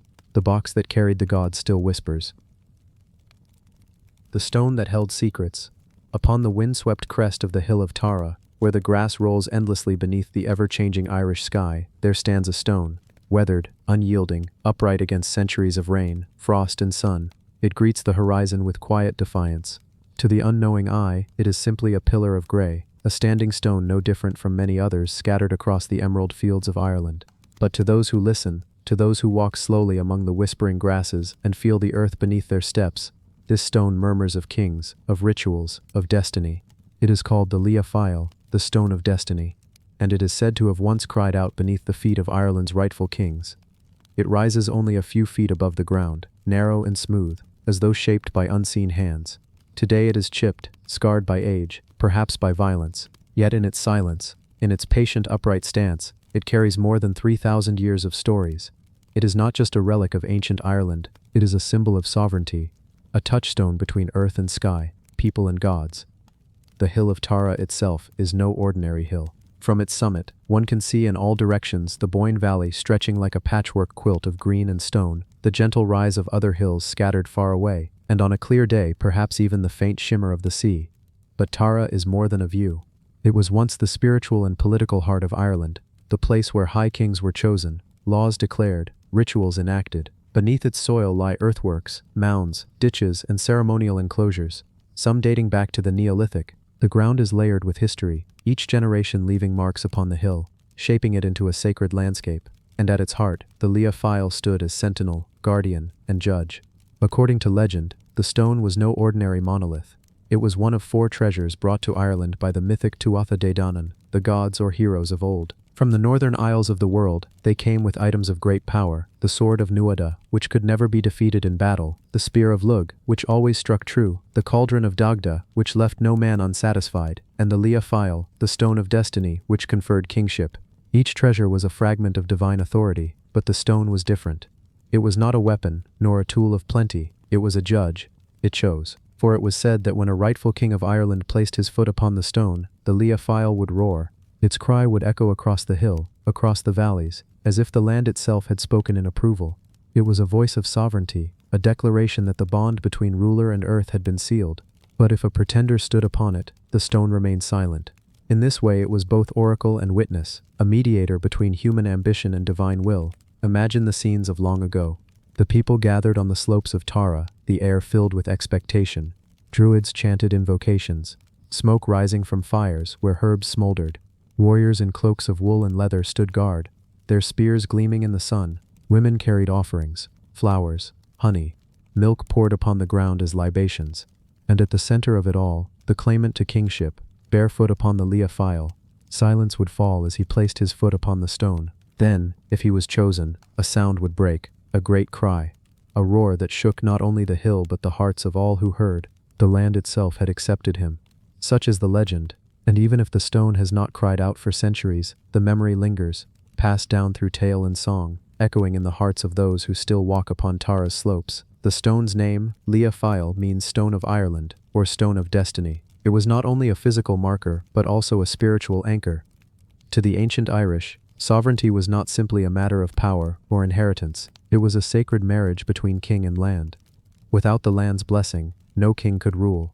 And so the Lia File was not merely stone but symbol. It carried within it the voice of the island itself. Over time, the rituals of Tara shifted, kingdoms fractured, and the roar of the stone grew quiet. Some tales say the Leah file lost its voice when an unjust king struck it in anger, silencing it forever. Others claim it only sleeps, waiting for the true king to stand upon it once more. Still others whisper that its power has shifted, that it no longer cries aloud but still judges in silence. The stone endured conquest, too. As Ireland changed, as Christianity took root, as new rulers rose and old traditions faded, the Leah file remained. Some monks denounced it as pagan, a relic of false gods, yet they did not destroy it. Perhaps they feared it, or perhaps they too sensed that beneath its silence lingered something older, something beyond denial. In later centuries, the stone was scarred. In the 18th century, it is said that men tried to smash it with hammers, leaving cracks that can still be seen. In the 19th century, it was moved during burials and conflicts. And in the 20th century, during Ireland's turbulent fight for independence, the Leah file was even struck by gunfire. Yet it remains upright, scarred but unbroken, as though nothing can unseat its vigil upon the hill. Today, visitors who climb to Tara find it still standing. It is not a grand monument, like a towering pyramid or a marble temple. It is modest, almost austere, but in that simplicity lies its power. To stand before it is to stand before centuries of belief, memory, and myth. Some reach out to touch it, to feel its cool surface, wondering if it still holds the pulse of the land. Some stand in silence, gazing at the horizon, imagining the cries of kings long past. Others walk past quickly, not understanding what it is, not hearing the whispers beneath the wind. But the stone does not mind. It simply remains. And what secrets does it hold? Perhaps it remembers the footsteps of kings, the chants of druids, the cries of battle that echoed across the valley. Perhaps it remembers oaths spoken, promises made and broken, the weight of crowns and the burden of power. Perhaps it remembers voices of joy, of mourning, of rebellion. Stones do not forget. They carry silence like water carries reflection. And if one leans close enough, listening not with ears but with heart, perhaps one might hear the faintest murmur of those memories. Some archaeologists suggest the Leah file is part of a much older system of monuments, linked to burial mounds and ceremonial structures dating back to the Neolithic. The hill of Tara is dotted with earthworks that predate kingship itself. Circular enclosures, burial passages, ritual grounds. To them, the stone may have once been part of a prehistoric ritual, later adopted and reinterpreted by Celtic peoples as a coronation stone. If so, its secrets stretch even further back, into a time before written memory, when the first farmers raised stones toward the sky and marked the earth with sacred patterns. This makes the Leah file not only a symbol of kingship, but a fragment of continuity, a bridge between ages. It ties together the anonymous builders of prehistory, the mythic Tuatha Dé Danann, the high kings of Ireland, the Christian chroniclers, the rebels and poets of later centuries, and the quiet tourists of today. Each generation sees something different in the stone, yet all are bound to it in some way, as though it is a knot in the thread of Ireland itself. Standing upon Tara today, the wind whipping across the grass, one can imagine the stone not as silent but as humming softly, carrying within it layers of voices. The roar of approval, the clash of swords, the murmur of prayers, the crack of gunfire, the silence of centuries, all these voices live within its core. They do not vanish. They wait. Perhaps that is the greatest secret of the Leah file. Not that it once cried out, not that it chose kings, not that it was brought by gods or carved by druids. Its true secret may be endurance, the endurance of land, of stone, of memory. Kingdoms rise and fall, rituals fade, languages shift, but the stone remains. And in its presence, one feels the strange comfort of permanence. For as long as the Leah file stands upon Tara, Ireland itself feels whole, and though its roar has grown silent, though the gods who placed it may have long since vanished into myth, it still holds the secrets of a people, of a land, of a destiny. It waits, unbroken, watching over the hills, listening to the footsteps of all who approach. The stone that held secrets still holds them, and perhaps, if the wind is right and the heart is open, one might hear it whisper. The idol that ate smoke. In the arid stretches of northern Peru, where the wind whispers over dunes and the remnants of ancient civilizations lie half buried beneath sand and stone, there exists a relic both feared and revered, a relic that, in the silent testimony of time, has consumed smoke and secrets alike. This relic is the tomi, the ceremonial knife of the Lambayeque, an artifact that is at once an emblem of life, death, and the invisible threads that bind the living to the dead. Though countless tomi knives have been discovered across the expanse of the Sechura Desert and the valleys of the Lambayeque region, none carry the same stories or shadows as the idol that ate smoke. A tomi that, by legend and by the careful notes of archaeologists, seems to have absorbed more than the ritual offerings of its people. Its surface, polished to a gleaming bronze, reflects the sun in a way that seems almost alive, casting flickering shadows that dance like phantoms of an ancient audience, silently witnessing ceremonies long forgotten. To understand this relic, one must begin with the people who shaped it. The Lambayeque, a civilization that flourished along the northern coast of Peru between roughly 750 and 1375 CE, were masters of metallurgy and intricate ritual design. Their society, structured around complex hierarchies of rulers, priests, and artisans, placed great importance on the connection between the material and the spiritual, between the seen world and the unseen forces that governed life and death. The Tumi knife was never a tool in the utilitarian sense. It was a sacred instrument, often shaped in the likeness of a deity or an ancestral figure, used in rituals of sacrifice, initiation, and communication with the spirit world. The Tumi that came to be known as the idol that ate smoke was distinguished not merely by its craftsmanship, but by the peculiar energy that seemed to radiate from its finely etched surfaces, an energy that drew both awe and trepidation from those who encountered it.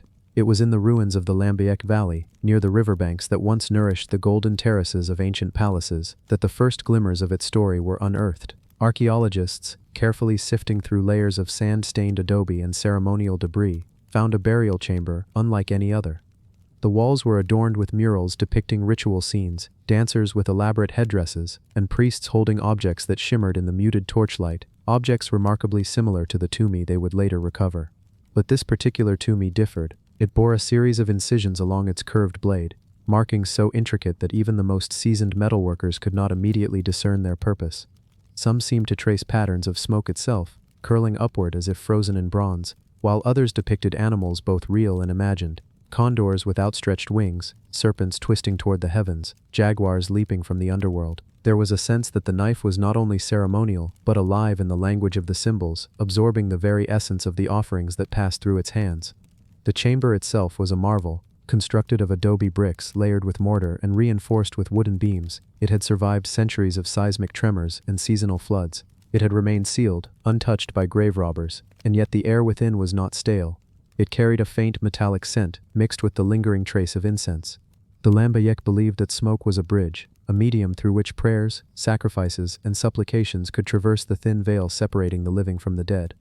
Here, in this carefully preserved chamber, it seemed as though the smoke had been offered endlessly, each wisp absorbed and catalogued by the Tumi itself. The idol that ate smoke was positioned at the center of the chamber, its blade resting atop a ceremonial pedestal, its handle decorated with inlaid gold and semi-precious stones that caught the flickering torchlight like captured stars. In examining the Tumi, scholars noted peculiarities that transcended ordinary metallurgical craftsmanship. The alloy used to form the blade contained traces of rare minerals, ones that were not commonly found in the Lambayeque region. It seemed the artisans had deliberately sourced materials from distant mountains, mixing them in ratios that gave the Tumi both durability and a subtle, almost magnetic resonance. When the knife was held and rotated in the hand, observers reported a faint hum, a vibration that felt almost like a heartbeat.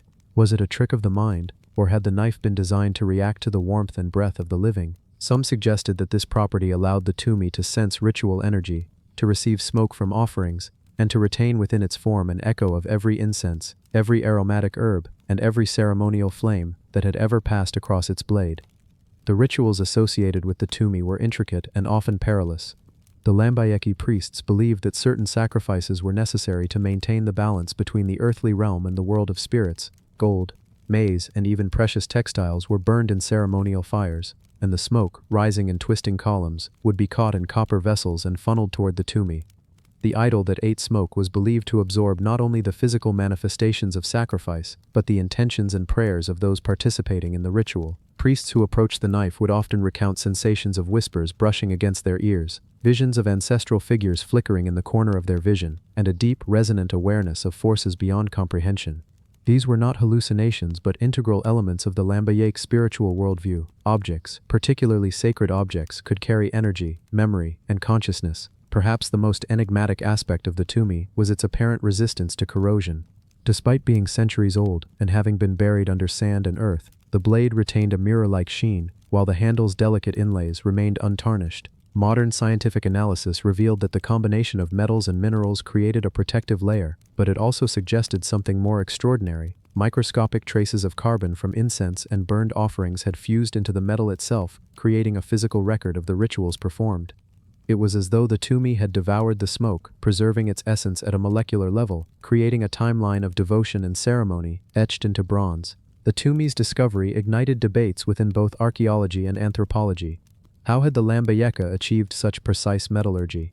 How had they understood properties that seemed almost alchemical, combining metals, minerals, and smoke to create an enduring artifact that absorbed spiritual essence? Many researchers proposed that the idol that ate smoke was a technological marvel of its time, evidence that pre-Columbian societies possessed knowledge far beyond what had been traditionally acknowledged. Others argued that the tomb's mystical qualities were symbolic, a testament to the deep intertwining of faith and craftsmanship, rather than literal supernatural phenomena. Yet even the most skeptical visitors could not deny the overwhelming aura of presence surrounding the knife, the way it seemed to command attention, drawing the eyes, the hands, and the breath toward it, as if it were an actor in a play that had rehearsed silently for centuries. Legends surrounding the tomb extended beyond its physical chamber. Local oral histories spoke of priests who vanished during rituals, leaving only faint traces of smoke curling in the air long after their disappearance. Travelers recounted seeing flames where no fire had been lit, shadows that did not correspond to any object, and scents of incense drifting through ruins that had not been occupied for hundreds of years. Some narratives told of the tomb appearing in visions to those who had never set foot in Lambayek, teaching them songs of the ancestors, guiding them toward lost temples, and revealing secrets of the natural world and human consciousness. Whether these accounts were the remnants of cultural memory or embellishments of imagination, they all shared a central motif. The tomb did not merely participate in ritual, it remembered, it absorbed, and it conveyed the spiritual energy of generations. The physical design of the idol that ate smoke is itself a study in symbolism. Its crescent-shaped blade echoes the moon's curve, a celestial nod to the cycles of life, death, and renewal. Along the spine of the blade, small perforations may have allowed smoke to pass through, creating a subtle diffusion that would have augmented the ceremonial experience, filling chambers with curling wisps that moved like living threads of devotion. The handle depicts a deity, a figure both human and divine, arms outstretched as if receiving the offerings carried in smoke. Around the deity's head are intricate designs that scholars believe represent the Lambayek understanding of cosmic order, the balance between the physical world and the realm of spirits.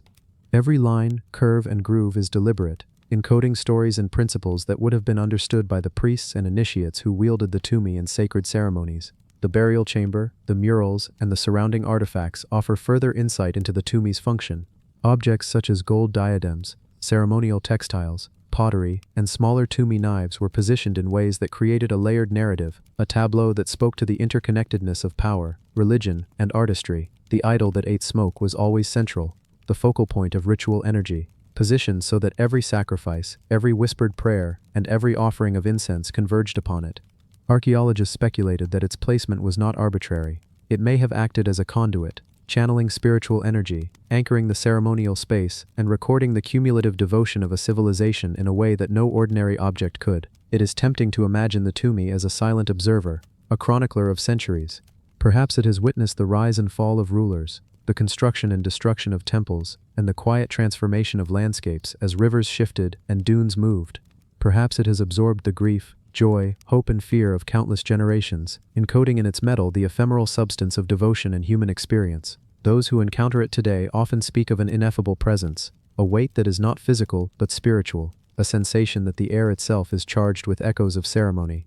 This is no ordinary relic, it is a vessel, a memory, a sentinel, and in the words of those who first named it, an idol that ate smoke. Even as modern museums house the tomb, preserving it behind glass and climate-controlled displays, one can almost imagine its influence reaching outward, touching the lives of those who study it, those who meditate upon it, and even those who pass by without knowing its story.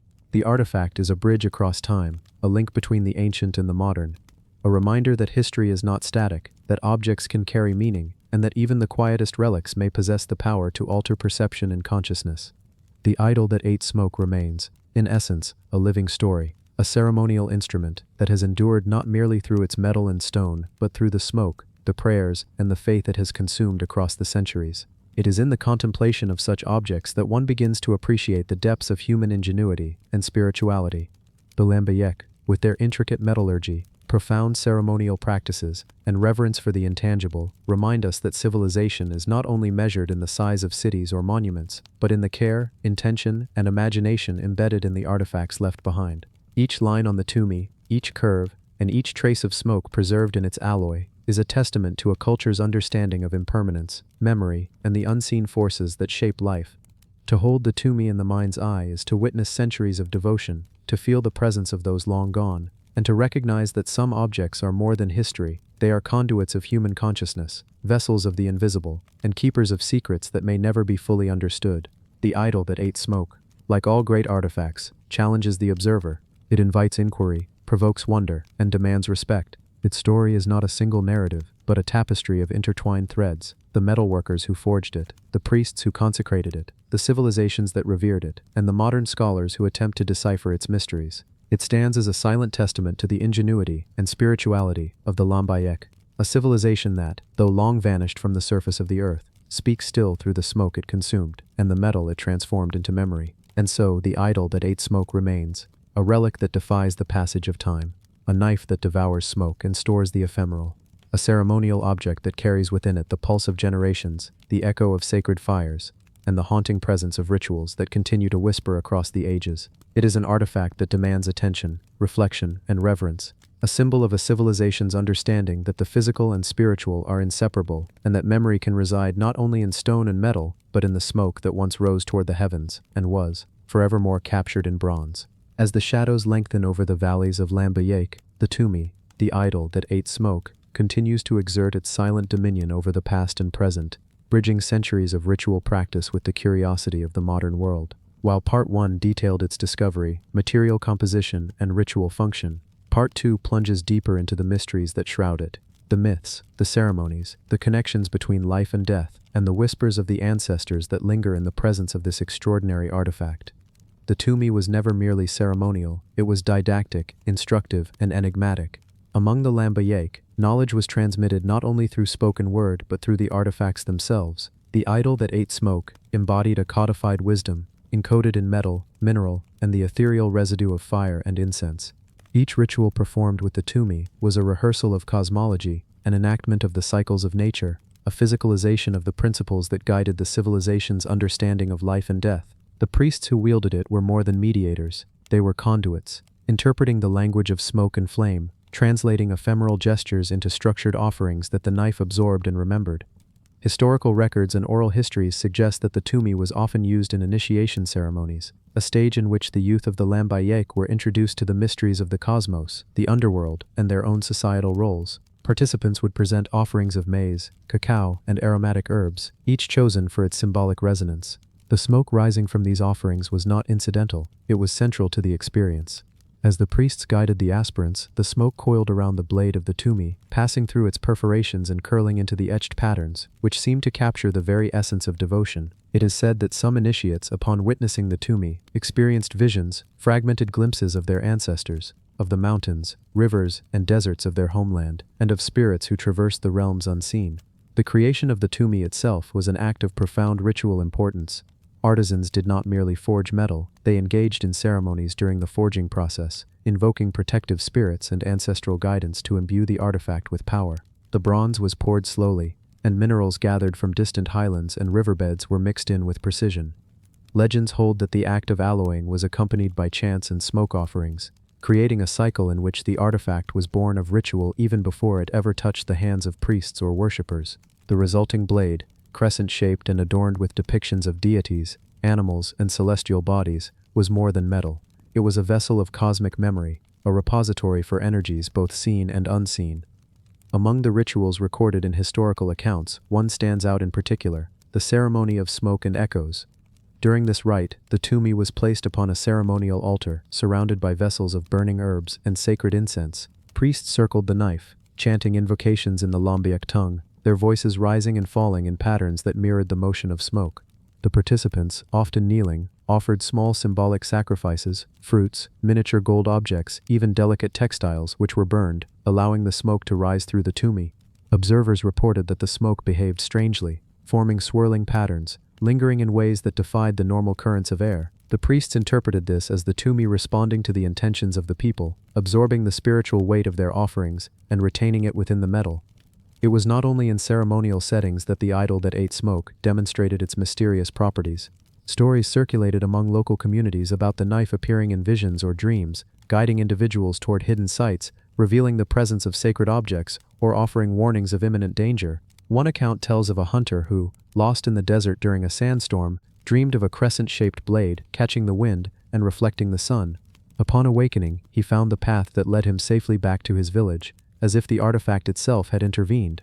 Another story speaks of a priestess who, while meditating in a hidden temple, saw smoke coalesce into the figure of a tumi, which then guided her hands to arrange offerings in a precise ritual sequence she had never been taught. These stories, whether myth or memory, underscore the deep cultural significance of the tumi and its perceived agency. Archaeological study of the idol that ate smoke has revealed subtle details that further enhance its enigmatic reputation. The blade shows evidence of repeated heating and cooling, which may have been a method of ritual purification or a process intended to enhance its sensitivity to smoke and spiritual energy. The handle's inlays of gold, silver, and semi-precious stones are arranged in patterns that, when analyzed, correspond to astronomical alignments, suggesting a connection between the knife and celestial observations.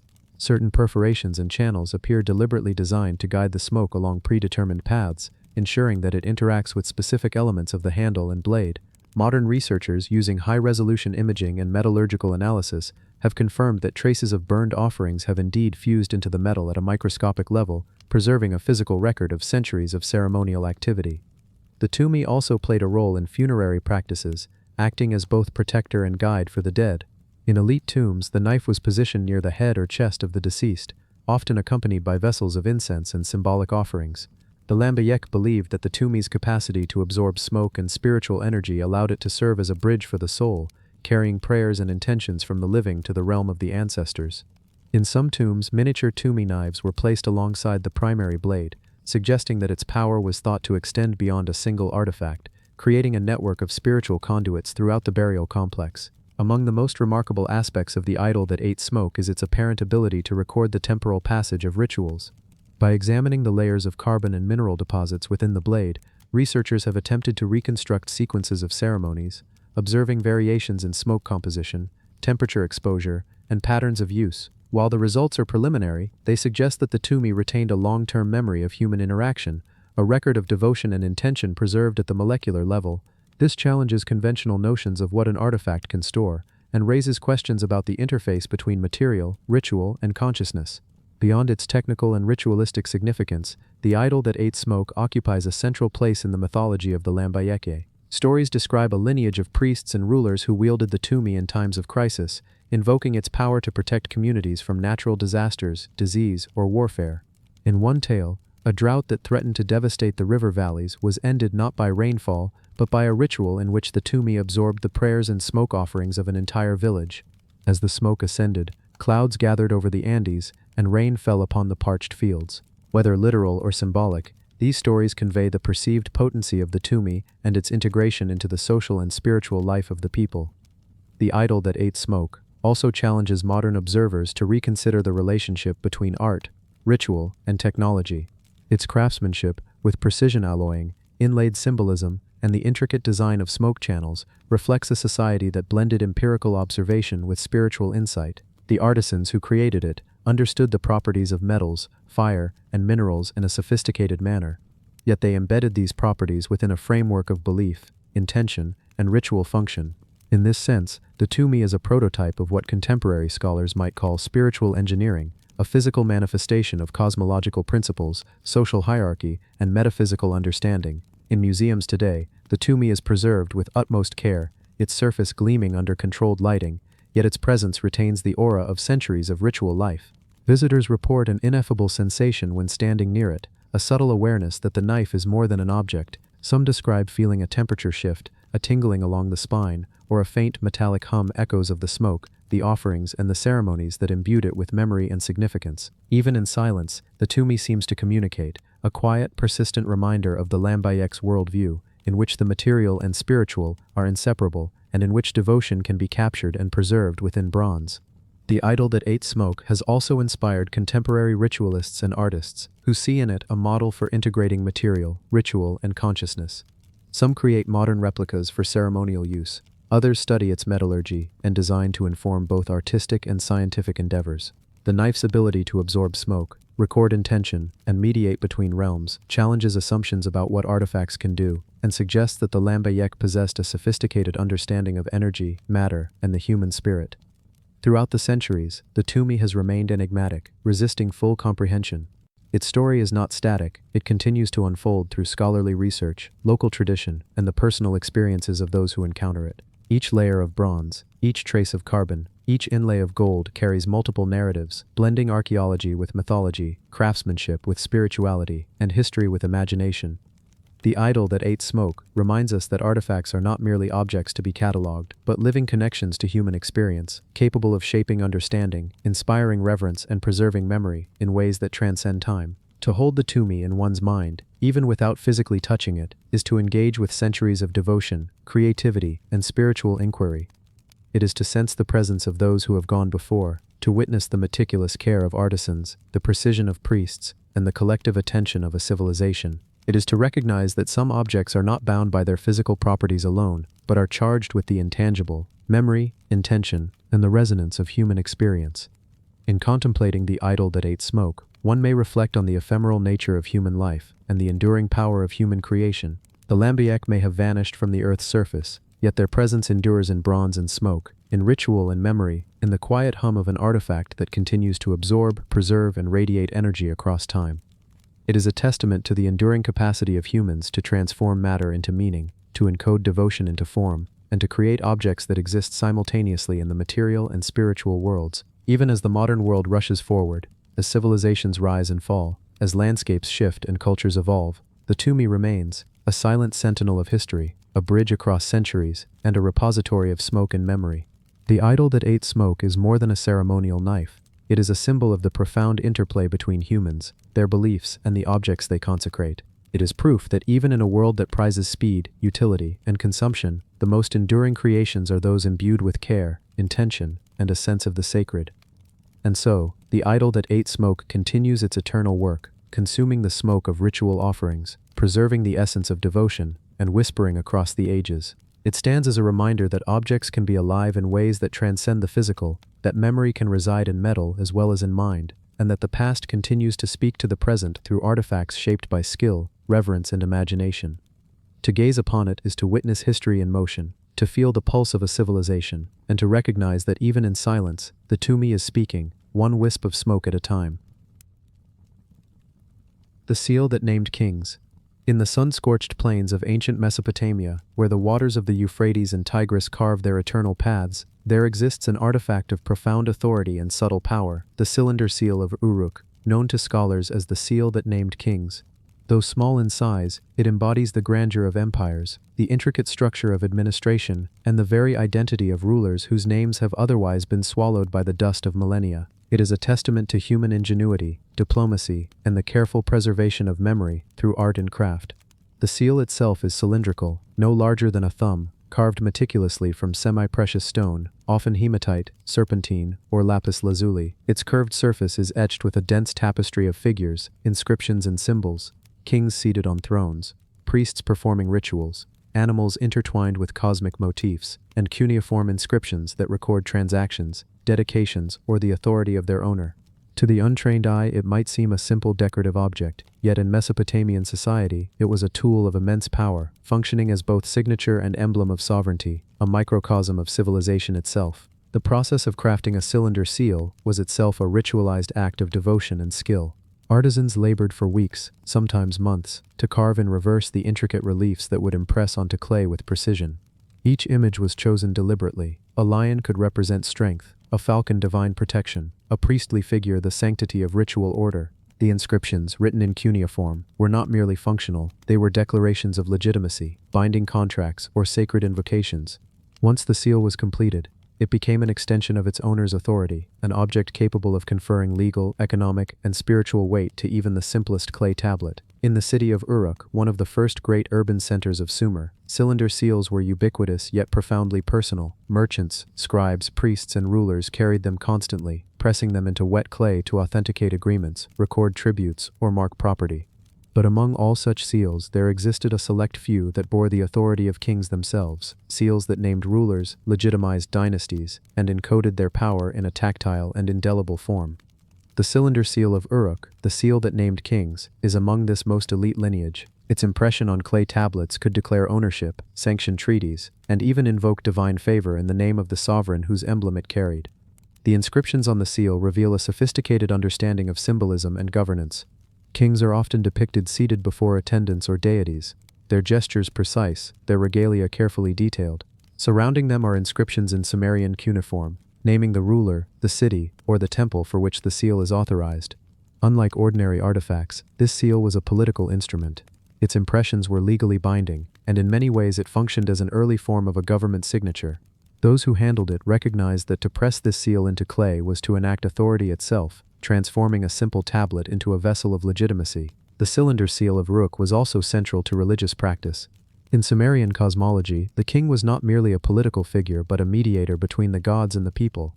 Seal impressions often depicted the king making offerings, performing rituals, or being attended by deities. By imprinting such an image onto clay, the seal ritualistically extended divine sanction to administrative acts, intertwining bureaucracy with spirituality. In a sense, every transaction, every inventory list, and every temple donation stamped with the seal carried a fragment of sacred authority, binding society together through a complex interplay of art, law, and religion. Over centuries, the seal's use evolved, but its significance remained. Archaeological excavations reveal thousands of impressions, yet the cylinder seal of Uruk stands apart. Its iconography is remarkably consistent, emphasizing continuity and legitimacy. Scholars believe it may have belonged to a line of rulers or high priests, passed from one generation to the next, a tangible lineage of authority. When pressed into clay, it created not only legal records but also a narrative of sovereignty, visually reinforcing the power of kings whose names might otherwise be forgotten.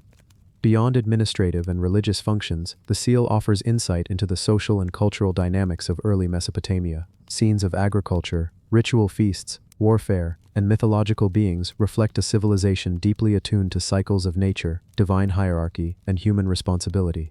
Animals are not mere decoration. Lions, bulls, and birds convey strength, fertility, and celestial oversight.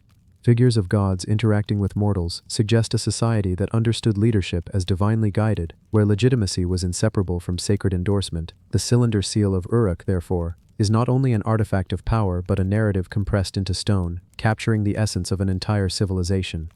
The discovery of the seal in modern times provides an extraordinary connection to the distant past. Found in the ruins of Uruk during early 20th century excavations, the seal emerged from layers of clay, sand, and history, remarkably preserved. Its surface shows the meticulous craftsmanship of a master artisan, yet traces of wear hint at decades or centuries of use. Fingerprints, small scratches, and faint impressions suggest it passed from hand to hand, from king to scribe, from priest to merchant, each interaction embedding a layer of human experience into the object. Modern technology, including 3D imaging and microscopic analysis, has allowed researchers to study these marks, revealing patterns of use, sequences of impressions, and even the social networks in which the seal circulated. Legends surrounding the seal are as compelling as its physical presence. Mesopotamian texts speak of seals that could protect cities, curse enemies, or preserve the memory of rulers. The cylinder seal of Uruk is often mentioned in mythic narratives as a token that named kings and ensured that their decrees could not be overturned. Some scholars suggest that such stories reflect the profound psychological and political power of the seal, an artifact small enough to hold in the hand, yet potent enough to shape the destiny of a civilization. These narratives illustrate the belief that authority could be crystallized in material form, and that stone, ink, and impression were conduits for power as real as armies or armies of scribes. Even today, the cylinder seal of Uruk continues to resonate with scholars, historians, and enthusiasts. It embodies a world where writing, governance, and religion were inseparable, where authority was tangible, and where art served both aesthetic and functional ends. The seal demonstrates the sophistication of early Mesopotamian administration, the spiritual integration of leadership, and the enduring human desire to leave a mark that survives beyond mortality. Each impression it once made, and still makes in minds today, is a reminder that even the smallest object can hold immense significance. The seal that named kings, though only a few inches in height, encapsulates the paradox of permanence and fragility. It is a relic of political power, artistic genius, and spiritual resonance, yet it exists in a form so delicate that a single misstep could shatter it. Its survival over millennia is a testament to careful use, reverence, and the profound respect ancient societies held for the tools of authority. When pressed into clay, it created a microcosm of Uruk's political, religious, and social universe, a universe in which kings were immortalized, contracts validated, and divine favor invoked. The artifact also invites reflection on the universality of symbols and the ways in which humans encode meaning. Though the cylinder is small and its script foreign to modern readers, its impact is immediate. One senses the weight of authority, the artistry, and the continuity it represents. The cylinder seal of Uruk connects us to the lives of people who lived thousands of years ago, who navigated the same questions of governance, legitimacy, and devotion that societies face today. In its grooves, the past speaks directly, offering insight into the formation of civilization itself. In conclusion, the cylinder seal of Uruk, the seal that named kings, is far more than a simple artifact. It is an emblem of authority, a tool of governance, a work of art, and a spiritual conduit. From the hands of Sumerian kings to modern archaeologists' careful study, it carries the weight of centuries, binding history, mythology, and human ingenuity into a single, compact form. Its impressions in clay were once commands, records, and prayers. Today they are echoes that invite contemplation, awe, and understanding. The seal reminds us that even the smallest object, when imbued with intention and skill, can shape civilizations, preserve memory, and speak across millennia, naming kings long after their reigns have faded into the sands of time. Thank you for joining us on this journey through history's most mysterious artifacts. If you enjoyed exploring these secrets, please like the video, subscribe to Unearthed Secrets, and share where you're watching from in the comments.